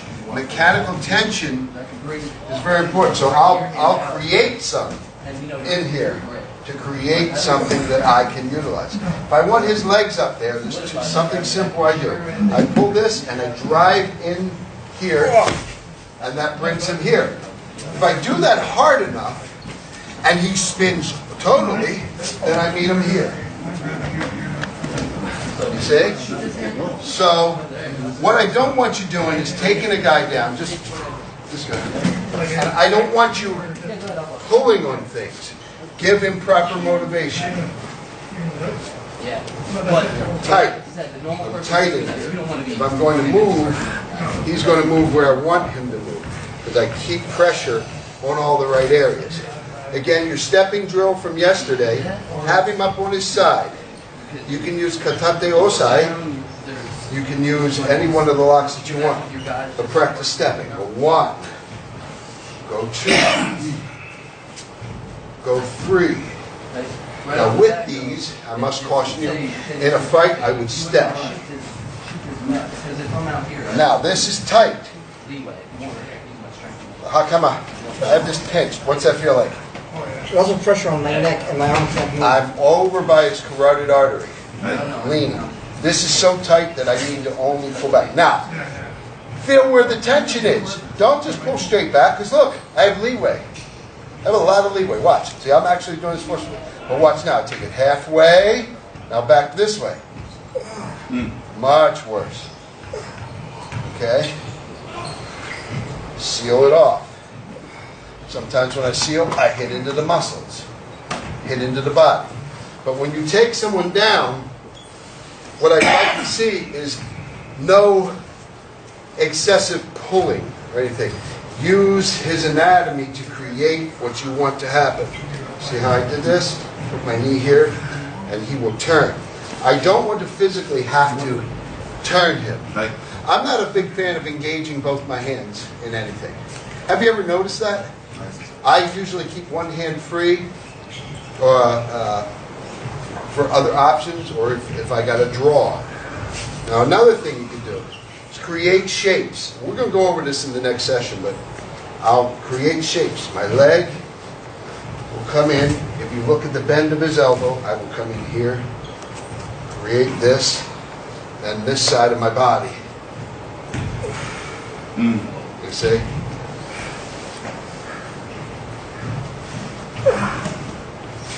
Now this isn't to hurt him. It's to seal him. Is that arm sealed? Yes. Okay, so what I did was I put this back here and sat back here. At which time I can do horrific things such as this. That's sealed. This is here. I can shove this through. I can kneel down. This is horrible. Okay, so what I don't want you doing is after an arch or a throw, wrestling. Set the factors up while you're standing so that when he hits the ground, he turns into an arm lock and choke. Okay?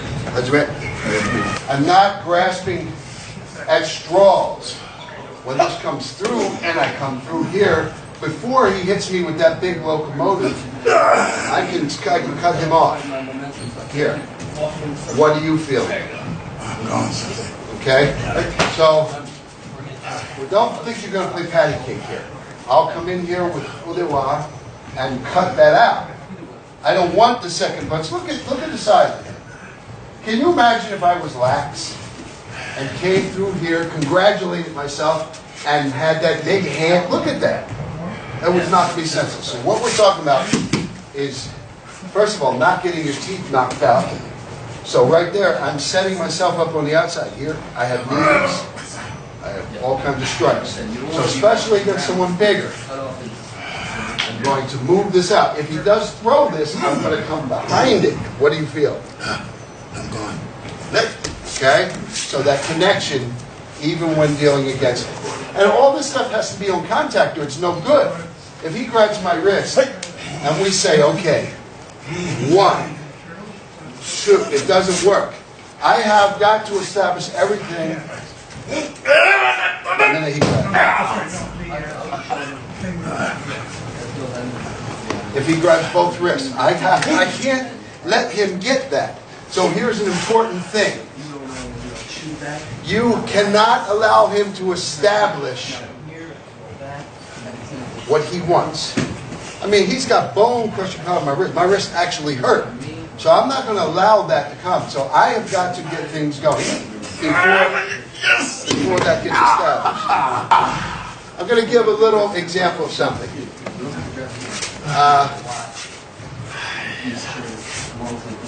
You want to utilize up and down forces, yes? Gravity and the power coming up from the ground. So is it important to have a force path, or what some people say ground path, up through the feet? Yes. Do my feet have to be touching the ground at all times to do that? How am I going to get power up into my feet if my feet aren't on the ground? Whatever's connected to you. Okay, so if you want to grab me in a bear hug and lift me up. Over, under, around. Okay, now, pick me up. So you're saying I can get a ground path with my feet being off the ground. So you guys are my students, so you've seen it, felt it. But now how? Pick me up again. So I have nothing here. How am I getting a ground path? Well, let's investigate. He got heavier and heavier and heavier. When you first lifted me, what did I feel like? And then what did you notice as the moment went by? Getting heavier and heavier and heavier. There's an evil design. Okay, ready? Go. One step.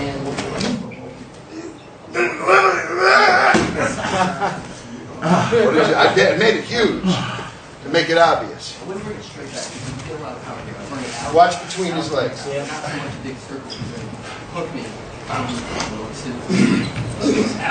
What do you feel? What do you feel on your body? You feel heavier than me. I feel it right on my spine. So, now as he goes to bear hug,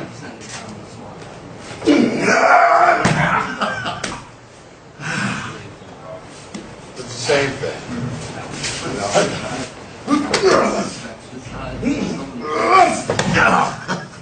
He's so strong. If he wrapped and I just tried to strength, there'd be no way to do it. Okay?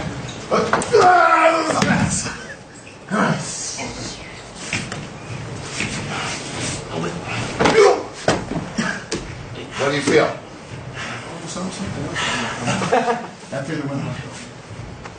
Now, he outweighs me by a good 150 pounds.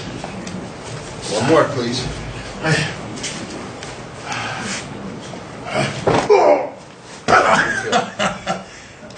I'm not smashing him with my body. It looks that way. So what am I doing? Now we'll do it slow. Okay, so he comes in. He wants this. Create pressure on my spine. So what I do is I move my knees forward a little bit and drop my weight. As he goes down, then I come up above him. What do you feel? Okay, that principle, and we're going to explore that in depth tomorrow. It's called Takagi. So when he grips in, I go below him quickly. Then I come back up top. Okay? Again.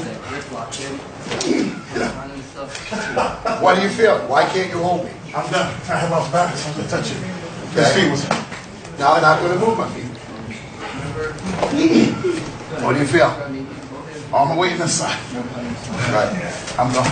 Okay. So that's just to show you how to deal with that much oncoming strength and mass. You have to find a way to get under it and then over it or around it. Okay? All right, so let's just throw some punches, do ukinagashi, do some arches, and have a good time.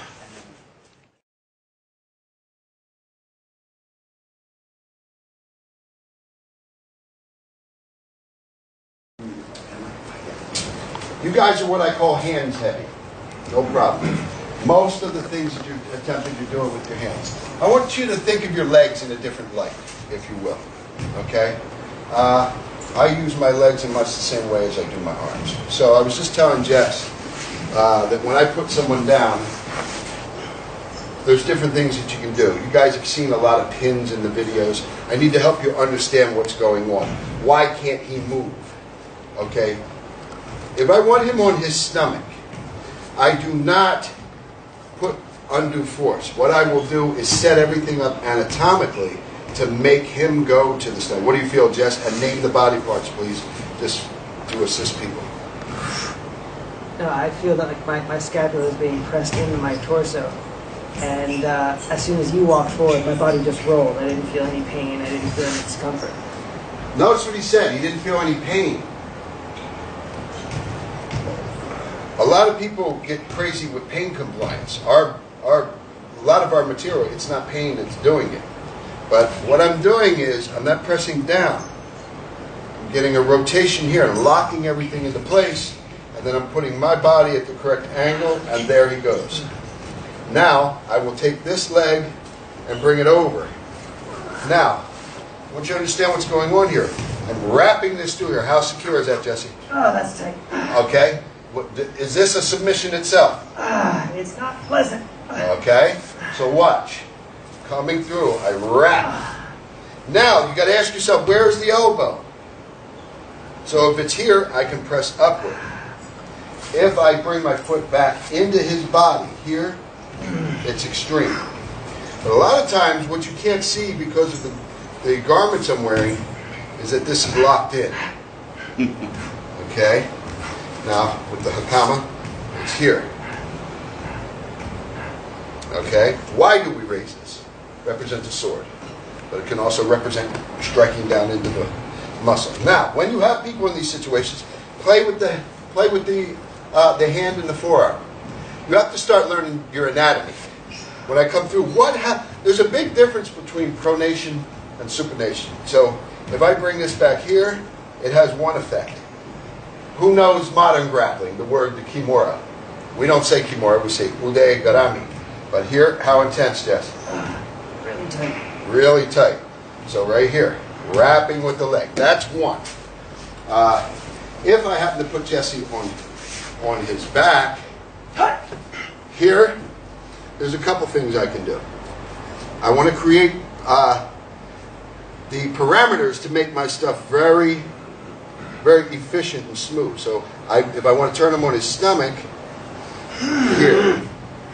Now, I can do step-over methods. There's Japanese terms for all this. We're not going to worry about that right now.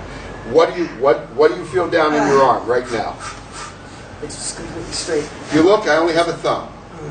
It's just a thumb. Now I'm going to come through, kick. Why would I kick this side and then step down to here? Does anyone know? Right here. Okay. So, lock. Hiji no bashi. Kick. Step. And here. So it's very important. I can do a number of things here. And do you notice, when I do it that direction, he's laying on his own arm, which is of a benefit to me. So if we begin here, and I just put him on his back, here like this. So what I want to do is create this. You see? I'm trying to show you by using one finger. Anybody doesn't believe it, I'll show it to you. Kick the back, step tight. Now, Jesse, you got to tell them as I step. Before I set in a submission, he'll tell you what this is. What are you feeling now? I don't have a lock. It's just compressing the ribs. It's compressing his ribs. So all those that write in and say, I would do this on the ground, they don't understand. I'm compressing things. I kick this. What does that do with his air when I kick to this side? Okay? So I kick this and then right down. Now I bring this here. This is brutal. Please be careful. It's very little. Okay? So one more time. When you get someone down, I want you to learn to rotate the palm. Find different things. It's different there than if I rotate it here. I can use what we call kotezumi. Pay attention. Aikido would be nikyo, okay? Create kotezumi. Put my knee here and here. Look what happened with his body. Now, you see this? Now I'm going to thread my leg through tight. Understand? At any time, I can throw myself back and take this into the locking technique to roll him over.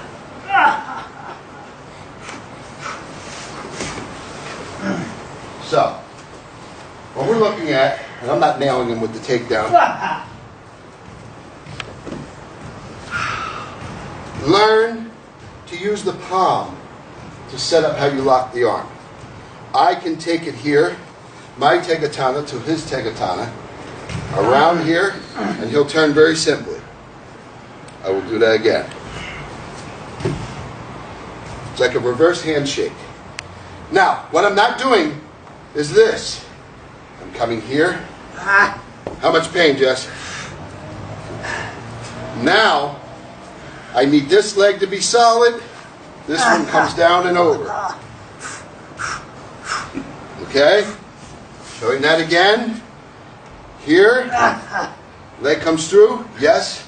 I can kick the back of his head. Here. Now this is an extreme shoulder lock. What do you feel, Jeff? It's basically unpleasant, yes? Now watch. Now I can walk the body. See this here? Now I'm back here. So we have this here. Thread the leg through. Here. Now, once I pinch that in, what do you feel? Now I'm just compressed and locked. It's not so much as pain as it was before, but... Now I'm going to step and turn. Now where's the pain? Shoulder and neck. Stepping out. Stepping back through. Okay, so now you have some other options with cutting already. You can walk the body. When I come in here, I don't want a loose connection. I don't want to create a joint left with my arm, step through, and then lock it. Just the opposite. I want this to be tight. Muscle destruction into the tricep. Turns them to the side. Now watch. Very important. Maintain contact. Now watch as I step through. Watch the contact. Watch his body. At any time, turn this way. Now, another thing I could do is let this bend by bringing my knee forward. And then I bring this through for a garami technique. I can bring this here and cut down. Another thing I'd like to try to do is, if I can, kick that arm into him. Bang. To move it in. Hit around. Put him on his own arm. I can step out through here. I can come here. I can come through here. Okay? Now watch. As I move back, we'll go onto his stomach. Alright, I hope that helps. You have to have the wherewithal to control them on the way down. If I have a lock here, and I happen to take him down, put him down, and he heads down, I can't let this arm get away from me. Now, bringing in sweat and all these other factors, it's very simple to slip off here. So that's why I use my legs and my body. I'll lean in here. What just happened to your arm? It's got stuck. I can move it down this way, but I can't do anything else with it. So if I don't want him to pull down, I'm going to go into his rib and then set everything up. Little things that you can do are step overs. I can stretch here with katate osai and step and create this. Notice I'm stepping on his sleeve here. I'll show this from different angles. What do you feel? I'm stuck. My wrist is stuck behind your, in front of your leg, and so I can't get this arm out. It doesn't hurt right now. This is nice. There it is. That was okay. Okay. Now we'll do it this way. So when I take him down, and I don't want him to get away from me. This is one of the reasons also why we don't project people with a lot of our throws. I throw you down by my feet. So for this technique that you're working on, find the palm. A couple people took their teki down, their uke down, and were fumbling with this hand. No time. You get stabbed or shot. Find the fingers, find the palm. You want to rotate these. And what's different about us is that we put a bar in there. And that will take us where we want to go. So you're going to create this, put a bar in here, and your whole body is a unit. The biggest mistake I see is you guys are segregating and pulling with the arms. I come here, my whole body is a unit. You see? I move as a unit. Stomp the arm, come back down and around. I want this tight the entire time. What do you feel, Aldridge? It's fine. It's See? It's not happening above me. I can't control. I see this here. What am I doing here? It's a trap. Yeah. Under it here. It's trapped. Is this a viable lock? I can't move. Okay. All right. So when you drop them down, try not to have to chase them. I drop a person here, and then my locking technique starts. Hajime.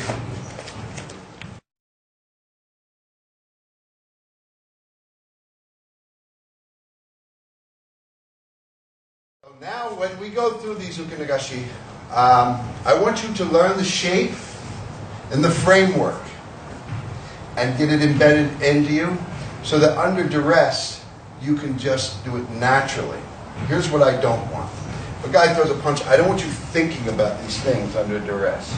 It'll never happen. So that if my hand's here, as long as I still have the primary principles and framework of the material down, then I can still do this. So what I want to do is have an implied threat. So today we're going to take a look at rote mizuage. What is that for? One hand is my deflection, the other I'm smashing him with. If you do not or needn't do that, then at least have an implied threat. I want to hear that word all day, an implied threat. No one's just going to tank and fall for you for no reason. I think the Aikido arts are being destroyed by unrealistic practice. So what we need to do is, even though we're dojo classmates, we need to have a fear element into the practice. When do we as human beings react in the most spontaneous, sometimes efficient manner? When we're scared. When we get over analytical, what happens sometimes? Stagnation. If I have to think of these steps, I'm going to get nailed in the mouth. So, rote, mizuage is going to go like this. Strike's going to come in. We're going to start like this, and then later we're going to go into some free flow. Strike comes in. I have one hand to be sure that I don't get hit. What do you feel when I do this? It's very soft, but I feel drawn off in this direction, and tension is building up in my right hip. Okay, so one hand keeps me safe and draws him in. The other hand smashes him. Okay? Now there is overt, where I come up under the chin and smash him. The other is implied, which is, but it must be there. So for any of these mizuage, I want to come up under his line of sight. After we do a certain amount of repetitions, does it or does it not become artificial? Yes, I know what's coming. So what I want you to do today is to play with each other, meaning play with one's mind. So if I do 6 this way, I don't want to do my 15th the same way. There's different things that I can do. It must be very real. It has to seem like it's going to hit them. Some control will be good, though, and appreciated. Here. Then, gently, we're going to start very slowly, then use the principles that we studied. What did you feel there? The pressure built up as an arch in my lower back, and I wasn't able to stay standing. Now, with our principles, you will notice, like we said, opening and closing. Very, very important. So oftentimes when one arm is extending forward, the other, at least the other side of the body, is moving back and opening. What do you feel? There's pressure here, and I can't turn again. I'm stuck in this position. We don't want one line of dedicated force. I don't want this. I want both sides of my body working together. So it'll be a punch, up and through. Mizuage, rote, I'm pouring and dousing myself with water. I can come here. I can turn them into fist and come up under the arm. We did some rather brutal muscle destructions the last couple days. We're going to take a break from that, but we'll be teaching those later when Mitch gets in. Now, what did you feel here? That interrupted my momentum. I couldn't move forward anymore. So it does not have to be here. That's the pectoral area. Apologize if that is uncomfortable, but that's what it is. I'm coming up and getting my arch this way. Yeah, the strike is connecting and rising at the same time, so it's beginning the arch from here. So whatever's happening here is just accentuating that motion. So they're both working together to create an effect in my body. Now, I can take this in an angle here and do the same material here. Up under the chin. What are you feeling on your body where we're connecting? Here I feel almost nothing, but I definitely feel a very solid connection to your body. And I'm You see my body? One side goes one way, one goes another. I can come here or here. So, play around with this. You can come in, be on the outside. You can come in and be on the inside. Now, I must caution you. Coming to the inside here, you can lift this right under your chin. So have one kenwoke. Ready. Have hijage. Ready. Here. When coming to the inside, have something else ready. And then the other one that you can try is here, and then it's rising and up. What did we learn about consuming our target?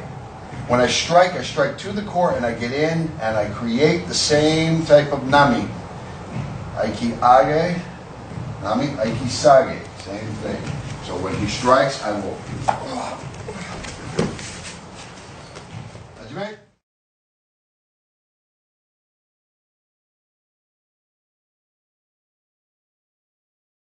Okay, when I strike something, I don't do this. No, one here, one out. It's not here. When I strike something, I consume it and take it in. What do you feel? Something, well, your strike coming down brought my spine in. There's something, like it was a gear inside my body forcing me to fall. Right. Now, when I am struck and I receive something, I, first of all, utilize breathing, and then I allow my structure to consume it. What do you feel? You are moving in through the line of the arm and then controlling with the connection from you. Let's get a little bit of pressure so it doesn't appear false. Okay. Again. I'm not going to stand here doing this. I'm going to struck the limb, do a throw, a lock, a choke, poke him in the eye, punch him in the throat. But I want to show you that when contact is made, that it is. Let's get a little more aggressive. And I want you to nail me. What do you feel? The contact happens, but the wave coming through, and when I make contact... You said a wave, yes? You said a wave. Again? You can punch harder if you'd like. But what you don't feel me doing is tensing, right? You're not tensing at all. There's an empty moment right before what I feel to be the reception. And then something goes back into my body. Right, so we have an expansion and a retraction, and I have got to learn how to create. I'm not a glutton for punishment. What I'm doing, though, is relaxing and creating, utilizing mechanical and muscular tension to create what I want to create. I know this looks fake. Now I'm resting on just my index finger. All my weight is there, and my... Okay.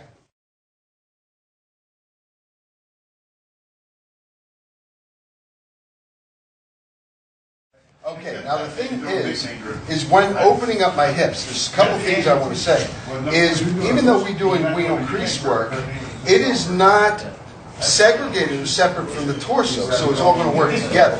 So if you do udewa here, remember what I told you about a diagonal, an oblique axis on this rotation as well. So I can come here, and then, what do you feel? My structure is here. And what do you feel here? I'm stuck here. And I know that seems silly, but I'm here, and then I start here. Now, I move my knees forward. What do you feel? The connection starts from my hands, connects through my wrist, into my structure. That's how we train. So give that a try. Horizontal. That's how you're going to train a goshin. Now put them down. It shows you where the grip is. Really? Now these guys are heavy, but perfect. It's going to make you... And then, of course, I can move out of that.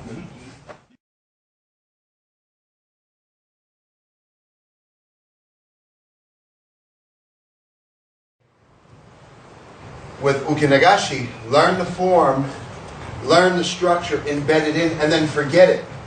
Because it's not going to matter if it's here once it's ingrained in your system, because even if my hand's down here, I have it. It's in my system. So what I'm trying to teach you is initially that there's a definitive form, but then after that, you are where you are. If you go to the mall and you're lost, most malls, you are here. You have to find your frame of reference wherever you are. You cannot develop the need to go back to remember anything while under duress. Okay? Now I have Hijiwa, and if he throws a strike and I have a picture-perfect Hijiwa, that's fine. But if the timing's off a little bit, and he gets there a second before me, well now that has to change a little bit. So even if I shorten up Hijiwa, and I don't quite get the same thing, I need to be able to, with even less movement, get the same characteristic. Okay, katate mizuage on the inside today. Yesterday, primarily was on the outside. I'm going to do this from different angles. Here, at any time, when in doubt, hit him. So here, katate mizuage. Udewa is not only deflection, but we usually do what with udewa? Hit it. Find a way. Change the shape. Now we're going to be concentrating, we're bringing this on the inside. What have I done? If this is my primary obstruction, and this is a secondary obstruction, by doing this one, what have I in turn done? Yes?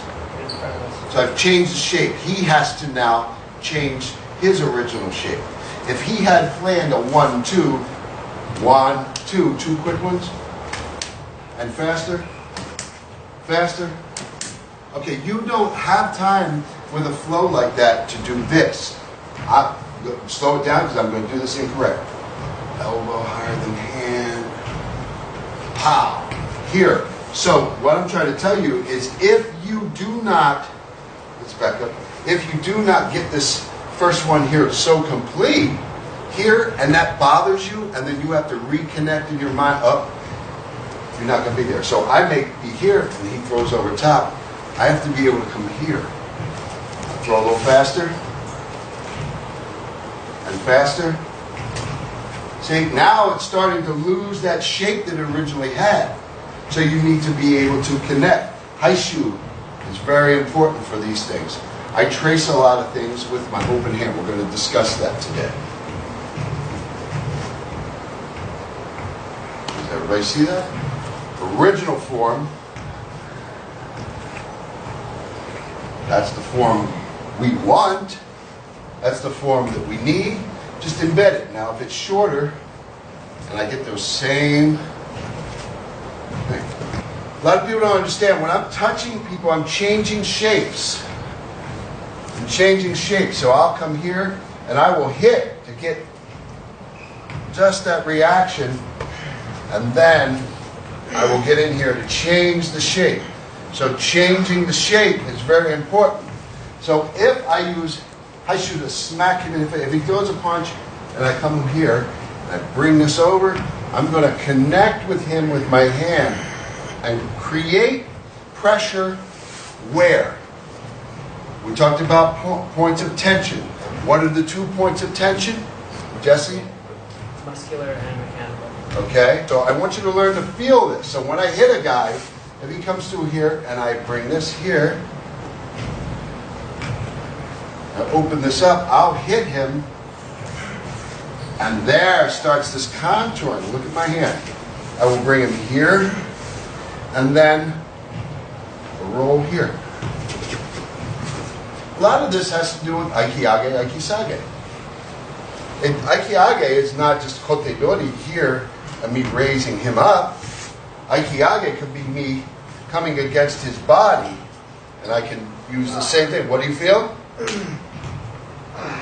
So breathe, but most of the tension is down the base of my legs. Lower back is locked out. So did you hear what he said? He has a hard time breathing. So yes, Aikiage, great. But Aikiage can be here too. He throws a punch. Kobushi Kodaki, I hit him here. Now watch, watch, watch. I'm not bothering with a wrist grab. What do you feel through your body? Pick me up on my toes and just kick my shoulder back towards So me. it's very simple to drop him. Yeah. So Aikiage, Aikisage are far removed from a wrist grab, and if he throws a punch, I can come here. Okay? And as long as I get in touch with his body, what do you feel? Yeah. Keep me up on my toes. Or my low back. Aikiage. It's not just here. We have to understand, and also, An upward vector, in its essence, is what type of vector? Down. Up is down. I don't bring him up to float him here and keep him here indefinitely. That's ridiculous. So I'm going to touch him and get something pulled up. What do you feel? Straighten my elbow out and my wrist. So where's your weight leaning? It's actually leaning on the hand that you're locking. See? So that is Aikiage. Now Sage. What does that feel like? Now just the weight right down on the throat. Collapse. So do not get into rote memorization of things like, here's my wrist grab. Kaisho no den. Fudo daiji. It's not like that. Aikiage, and we're going to go over that a great deal. Aikiage is anytime I come in contact with him and I want to raise something up. You see? So it's far removed from this. Far removed from that. It's any time that I hit him. If I hit him here, I'm not doing this. It's not a localized. I'm coming here, and Aikiage can be. What do you feel?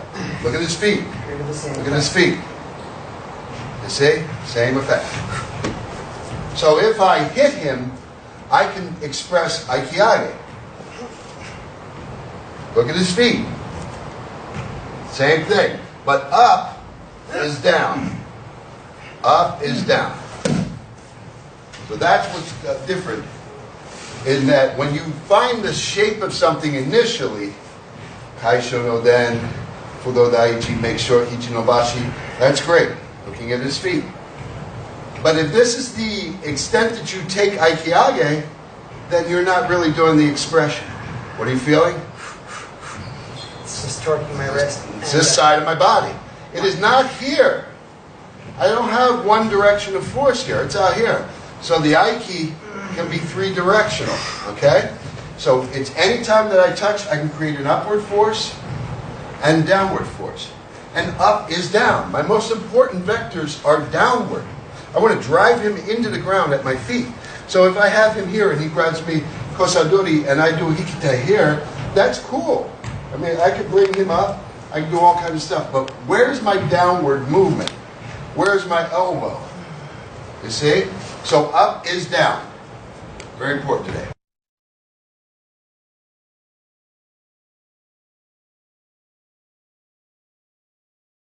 Okay, listen. With Mizuage, I got to tell you this. It's not this. It's not this. See? You just push forward. And I appreciate that he does it. If I do it like this and he comes through, Katate Mizuage is about making him float. Haruka Nagashi are not dead things. And they're very different than what I've seen in other systems that use the term Aiki. So whether I'm on the outside or whether I'm on the inside, I want him to float.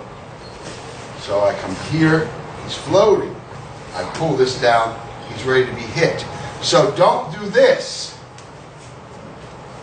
Don't do this.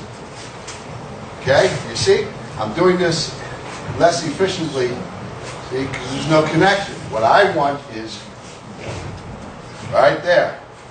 Very simple to take him. So it's a form of ukiwaza, UKI, floating, making him float here. When I do udewa, it's the same thing. That's why we say that we work structurally. I'm not merely doing this. Totally different move. It's here. I'm getting this from the opposite side of the body. As you imagine.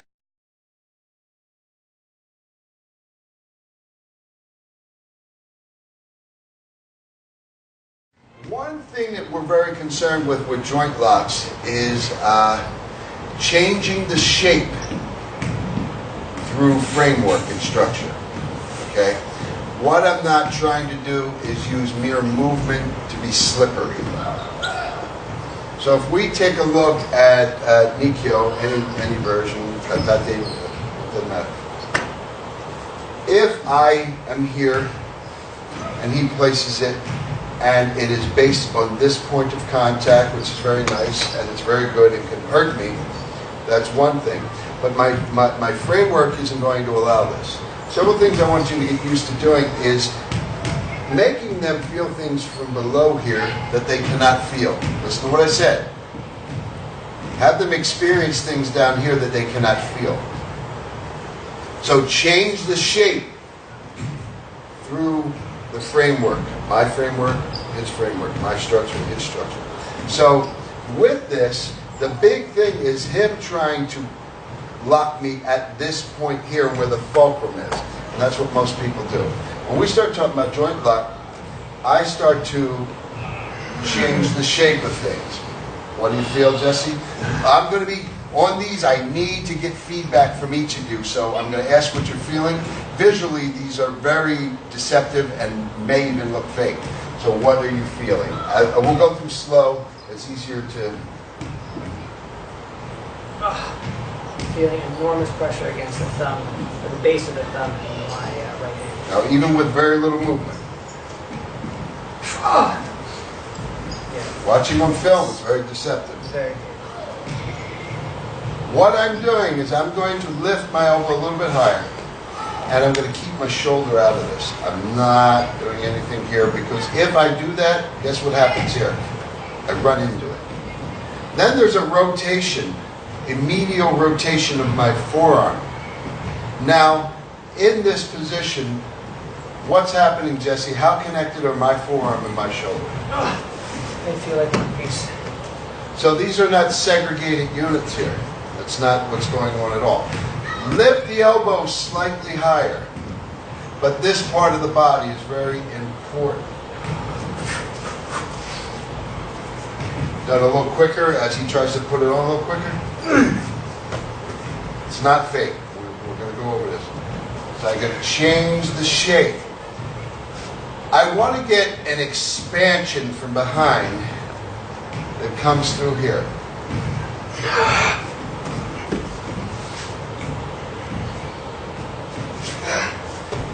Changing. Kicks my other hand, kind of even for counter pressure on the other side. Kicks it right off and down. So this is going to come up a little bit. Now I have a little processing center. This is the solar plexus, yes? What is this? Jesse? Okay? These work together.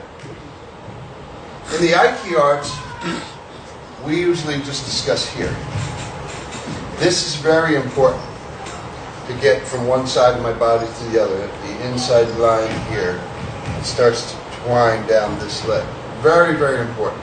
They have to work together. So here, he's creating pressure, but ideally, Nikkyo Kotezume is not about just this one point, but should be about getting to my Jushin. When I apply this technique, I very rarely worry about doing anything at this point. Very rarely at all. My intention is not here. Here. I can show you option after option for these. They are all viable expressions of Kotezume. But what I want to do is with the hand in this shape is not cause pain locally here in a segregated fashion. I want this to shoot down through him here with very little movement. And I'm going to use my lats, my scapula, my breathing, and a forward motion of my knee. Okay, can you please talk about what you're feeling? I'm going to do this very slowly. My knees move forward. And then my lats. So all my weight is on my heels. I'm starting to feel a little bit of tightness in the wrist. And then it just feels like my legs are no longer holding me up. Honestly, I don't even feel transfer. So what I'll do a lot of time is with this on here, I need very little movement but a breath. What do you feel? Really bone crushing. It really feels, as opposed to this. Now I'm going to do what some other people do. You can just tap whenever you want. What's the difference in the feel? Wow, there's night and day. So the second one, the one you just did, Really all I felt was a lot of localized pain right here, and I felt the struggle pushing that forward. And I could feel the compression of your Now hands. ours.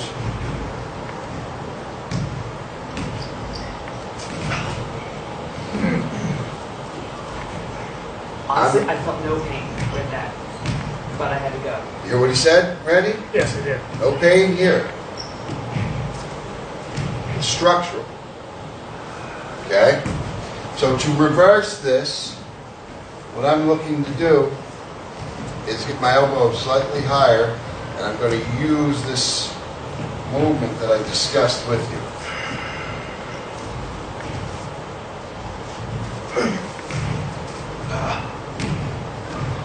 Another thing is just because he has my hand positioned here does not mean that my entire body is locked. As long as I can move my knees forward, what do you feel happening to you?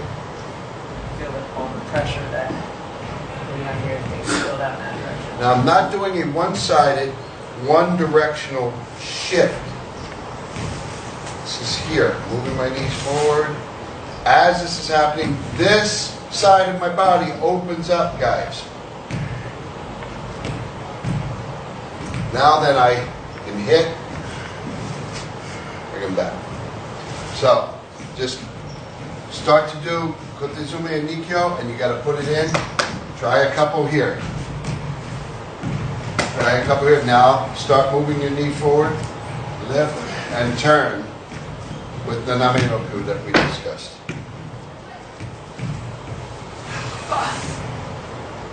At any time, you can add a little something in.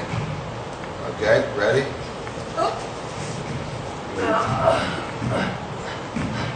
And then, Hajime. I just want us to move naturally. I don't care that we're filming. The big danger here is whether or not he breaks my wrist here.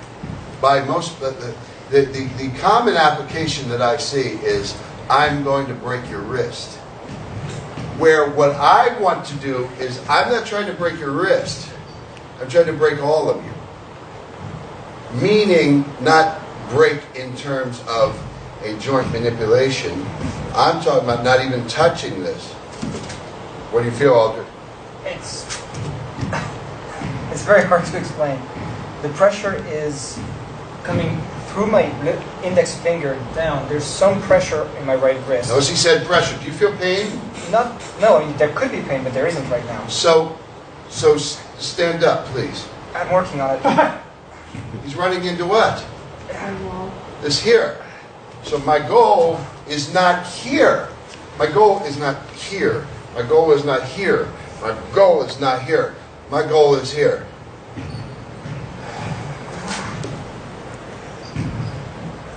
All I need is this here. Now the pain is very simple. Okay? So when we talk about Kotezume or Nikyo, I'm talking about something that is structural and is not reliant on pain compliance. Alright? So to reverse something that is based on structure rather than pain, the pain compliance, I will tap there and it gets me, but I can set up certain factors to where now I don't feel anything. Undoing this is like, I love Jesse's analogy of the ribbon. It's the same thing here. He can have this. This is what he gets. But he can't control all of this. And that is not fake. You all feel it. So change the shape structurally. Also my elbows. Very important. From the elbow up to the shoulder is what?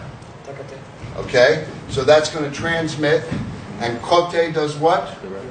Okay. So when you have me here, you can do this, but I can transmit or bring force into any direction that I want through takate. You do not have that. Okay? You don't have that. Doing a localized lock, that's what you have. This is here. But by changing the shape, what do you feel? I'm now stuck holding onto your hand with a lot of pressure in my lower back. Bypass this localized pain. with your body, your framework. We've been talking about this for a week now. I'm just going to keep giving very slow examples of how to do this.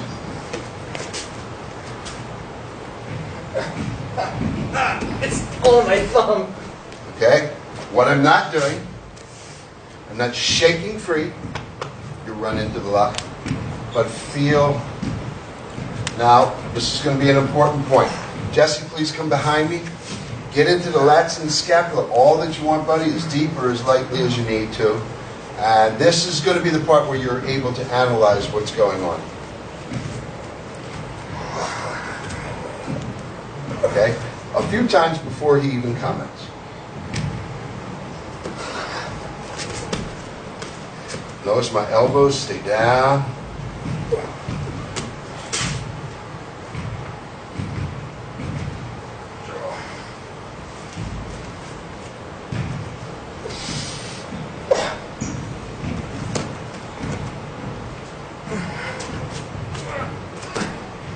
The first thing that I feel is your entire back. My hands are on your scapula. The first thing that I feel is everything underneath here just disappear. I feel this sink and then drop in and down. Then the next thing that I feel are both the scapula separate and at the same time start to rotate upwards. Then I feel them shift and then turn up and over as a solid unit. And then as soon as you start to raise this and then move over the top, then I feel very solid contraction of your lats on this particular side. Okay, so now what we're going to do is I'm going to do it again. And as I do the movement slowly, Jesse, I just want you to follow the lines of movement and explain them as they go through. Because this stuff, watching it here, I don't know what you guys are seeing, but as he puts pressure, there's what he wants from me. Now feel my scapula from there. Put it on, please. Put it on. Put it. That's the initial reaction. Put it on. Good. Yeah. Put it in there. Okay. Now you felt that reaction from my body. Put it in there. What happens are both scapula are actually being pinched together in the back. So that's a positive for you. Put it on again. Okay. Now we can really talk about structural here.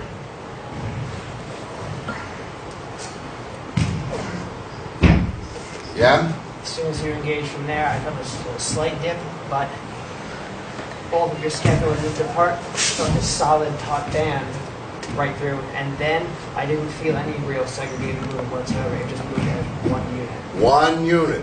One unit. Everything has to move together. Listen, we do a lot of inguinal crease work, but don't think for a minute that it's here and it's segregated from the top. It's not at all. I want this all moving as a unit.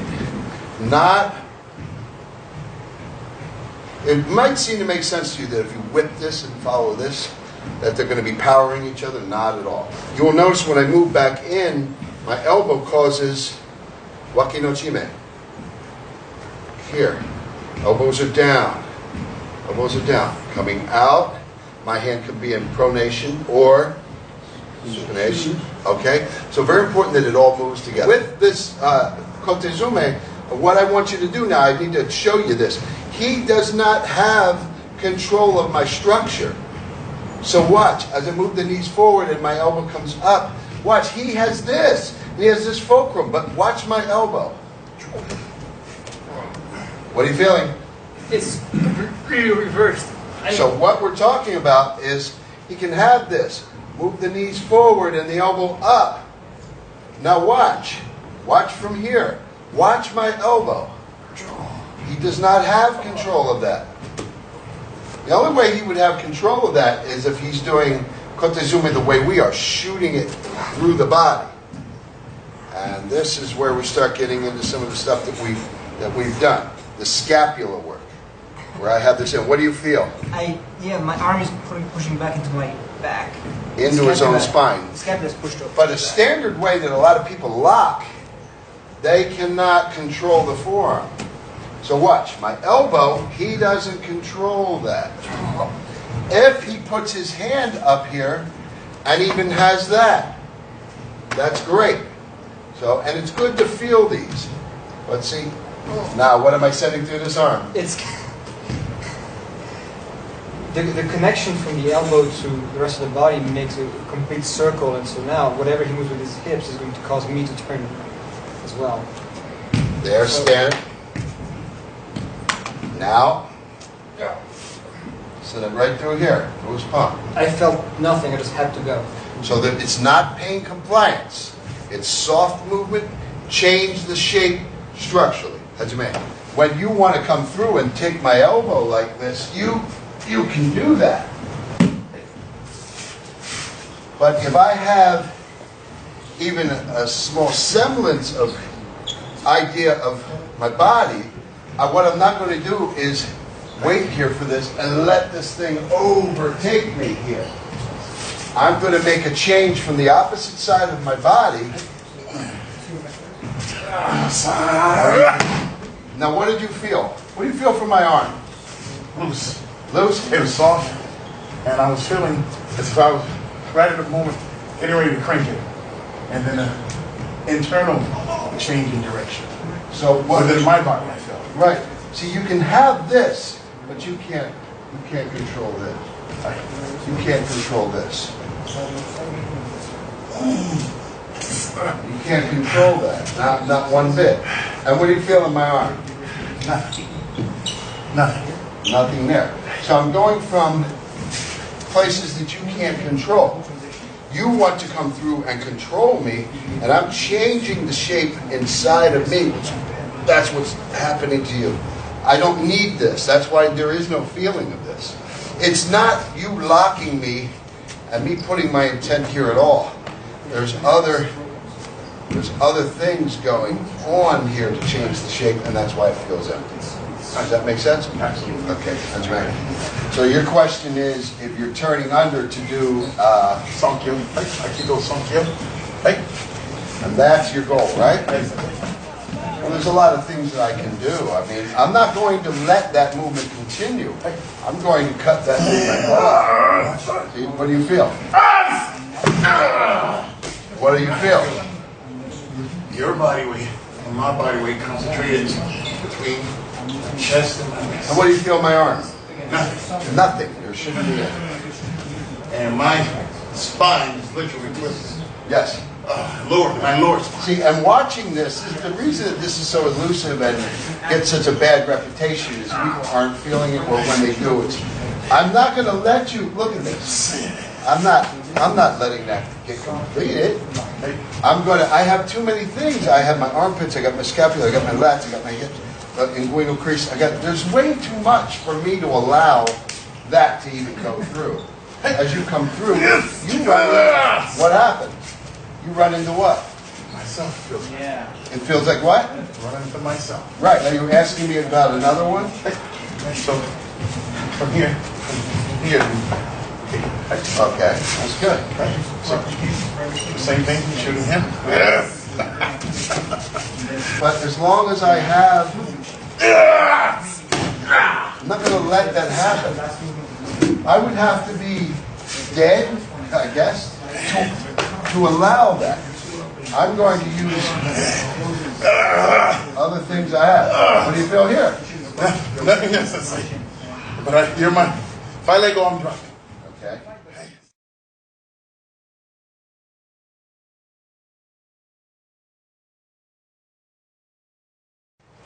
When I'm grabbed, this is not going to be my concern. Oftentimes they're going to pull you in as they hit you. So this is where the ukonagashi come through. I can have him here in pronation with this down and put this behind me. What's that feel like? I'm completely stuck. I can't open my fingers right now. How much discomfort? It's a lot of discomfort. Okay. There's no pain right now. So here, pronation. Here. Pull this behind and in here. Now if I would roll with you. Okay. So pronation, bring him over, pass through. These are directly connected to ukinagashi. If this comes off, look at this hand. Right up here. What do you feel? I'm stuck again. There's pressure building up against this cell. So pronation, can pass through here. Hit him up. When I go to hit you up, what do you feel? Like my elbow's gonna break if I move. I have to choose which damage I want. Okay, now I'm going to bring him through with his palm up. These are nasty. Oh yeah. Okay? And these are just methods of entangling. I can come here. So I want to give several examples. I can do udewa, seal that. I can do tatemizuage, just back behind it and over. I can do udewa. I can bring this up, then cross. Do you feel floated? Yes. Okay, so initially we began talking about floating someone, then pulling them down. Now I'm going to turn to show you just how tight that is. Okay? So I just want you guys to work. Grab, udewa, pronation. Udewa, supination here. Now these, if you put this behind you, it's extremely tight. Yeah. What do you feel? It's a lot of tension against my forearm and elbow. Okay. I can bring tatemizuage, bring him up and float it and get a nice tight fit on the armpit, sealing this hand.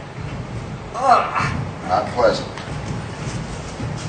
So when he grabs, pick the nagashi that you want to work through it. Now here, this is interesting because I have this sealed in and this locked. I can transport it. What do you feel? I really don't want to try and resist. Okay.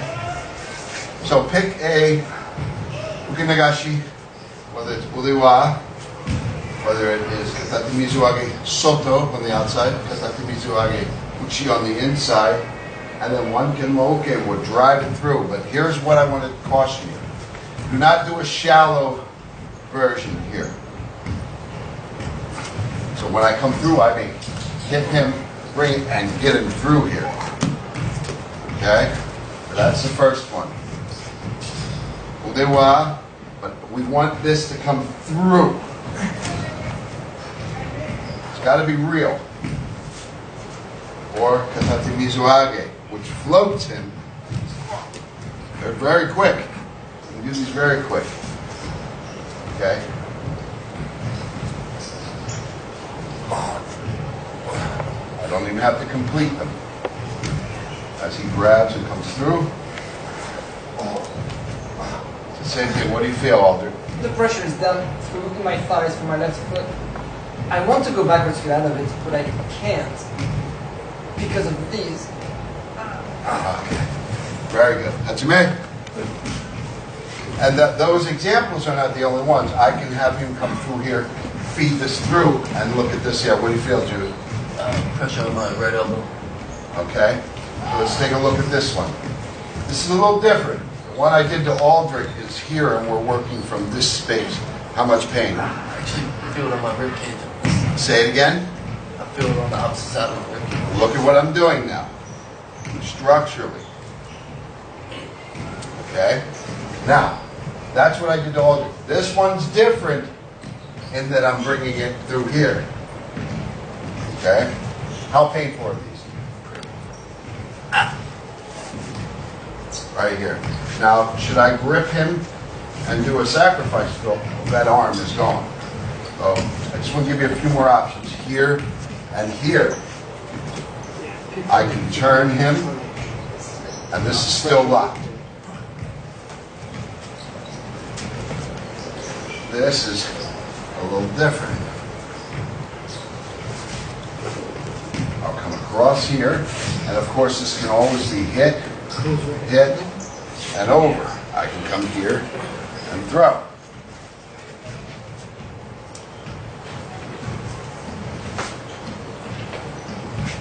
So all options.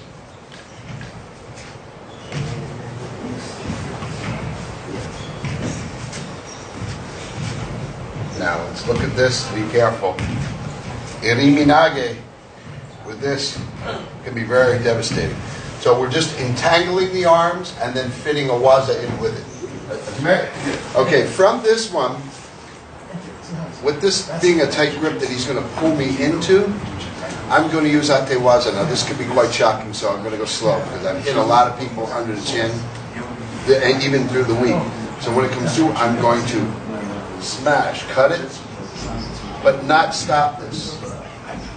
I'm going to come here and pass this through.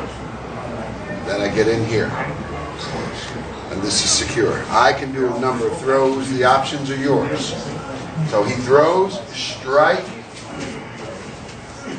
What do you feel? His arm's going numb.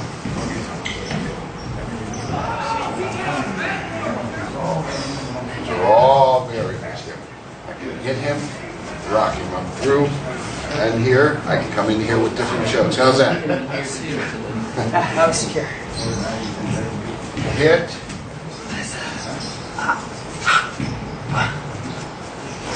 He launches. I hit.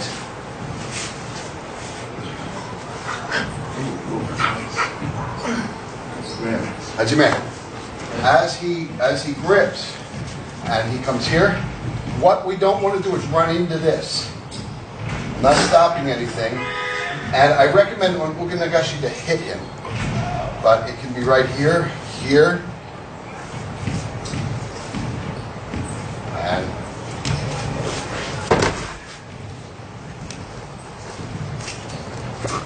these get dangerous because when the arms are tangled up, the break fall. It's very rough.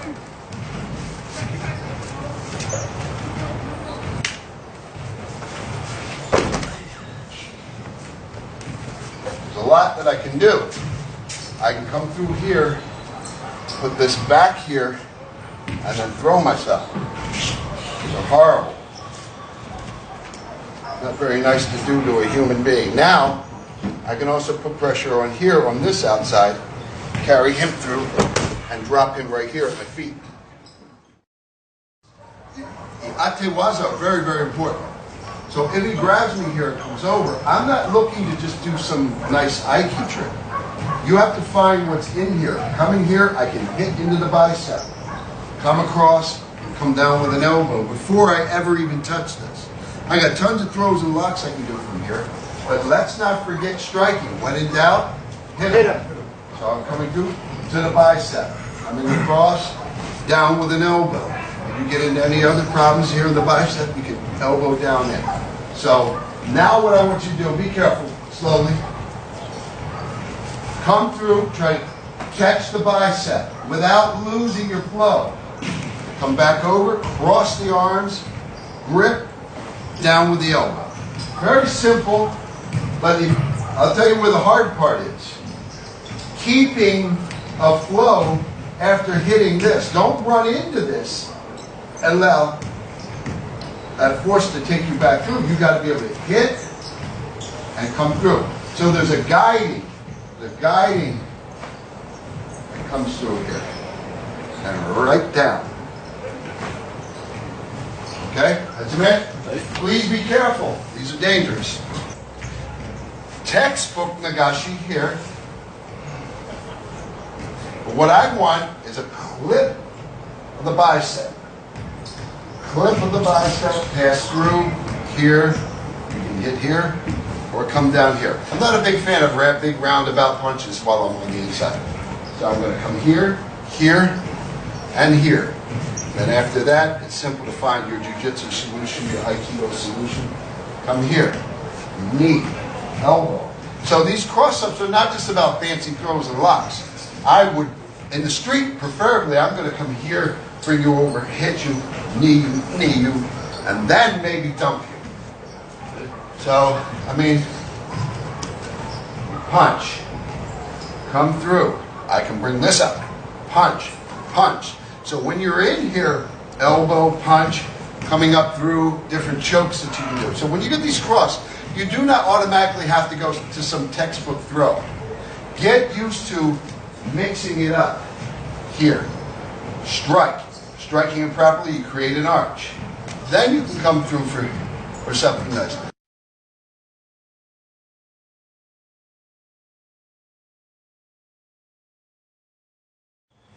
all this work is going to be on contact. What I'm trying to tell people is watch your structure. Put your palms up. You don't want to take any force on yourself that draws you straight back like this. Okay? So we don't want anything that's, because we can injure our shoulders. So if someone throws a punch at me, what I'm going to do is maneuver it so that my scapula and everything are set up properly.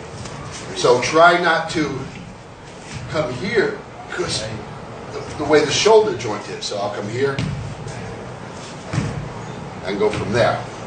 The moment you get in contact, though, is when these things have to come into play. So back to the grab and the punch. I can come here, and if I'm maneuvering properly and I have everything set up, I want to have his scapula locked so that those throws are real. And remember, never allow your training partner, uke, teki, whatever you call them, to placate you. They can't be jumping for you.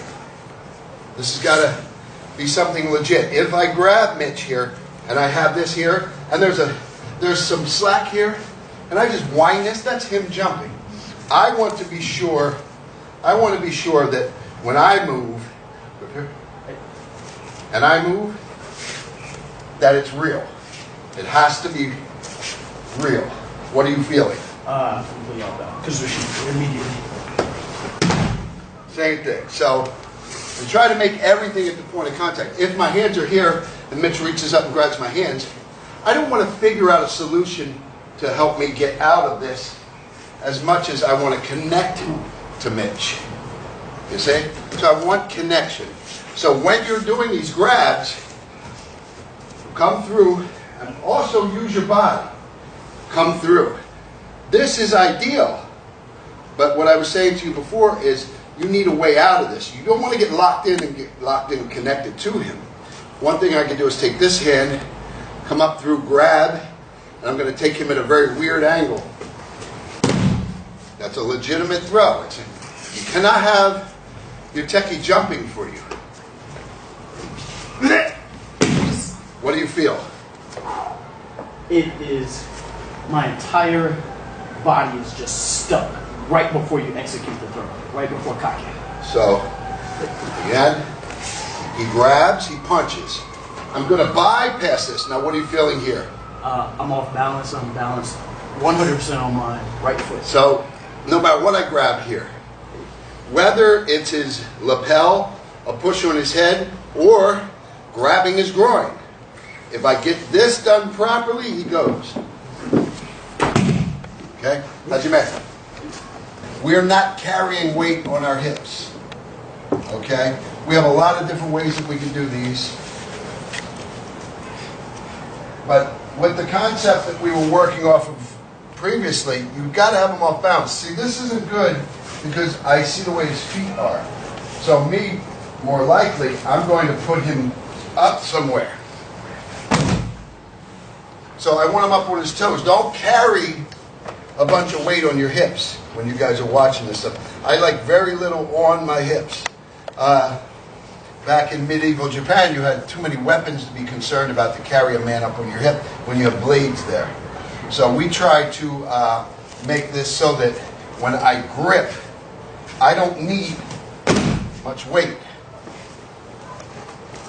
If I grab him, I don't want to swing and create something. I want to create something here. Now, with a little power, here, so that I bring him into something. So we want to have the kazushi on contact if he grabs my shoulders.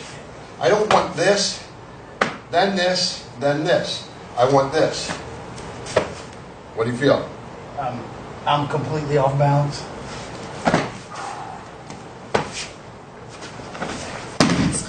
Right on in. So you got to have that right on contact. Also, remember, Ukinagashi, don't forget chokes. Don't forget about the chokes. So, as he throws a strike in, and I come here and pass it down, find ways to get to that choke. Okay?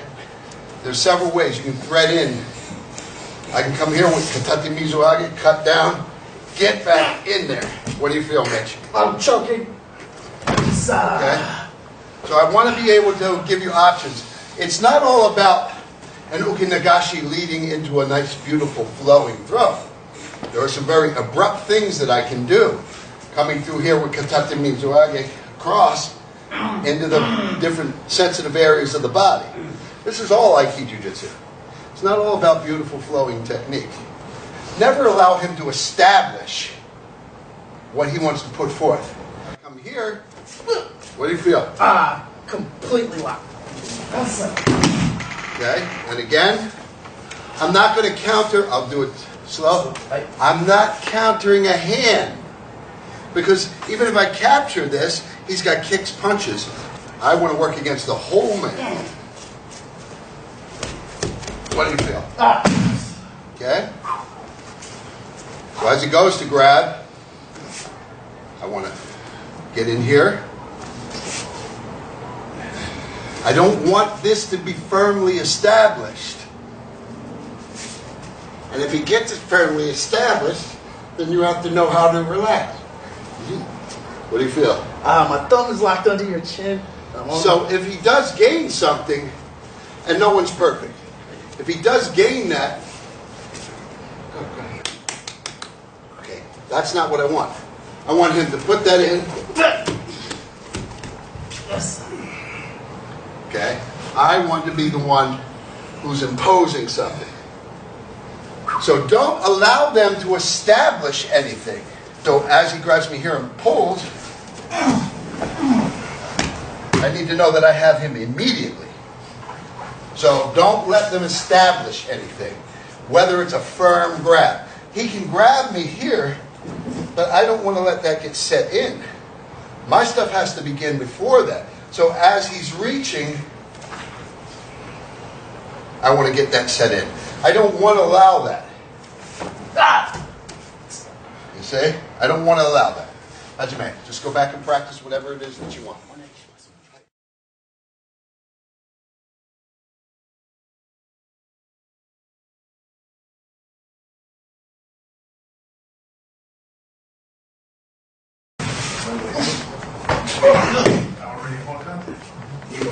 Very good, very good, very good. Something else? Diagonal? Yeah. Get that definitely good.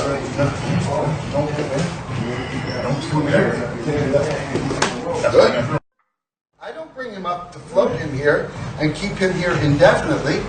That's ridiculous. So I'm going to touch him and get something filled up. What do you feel?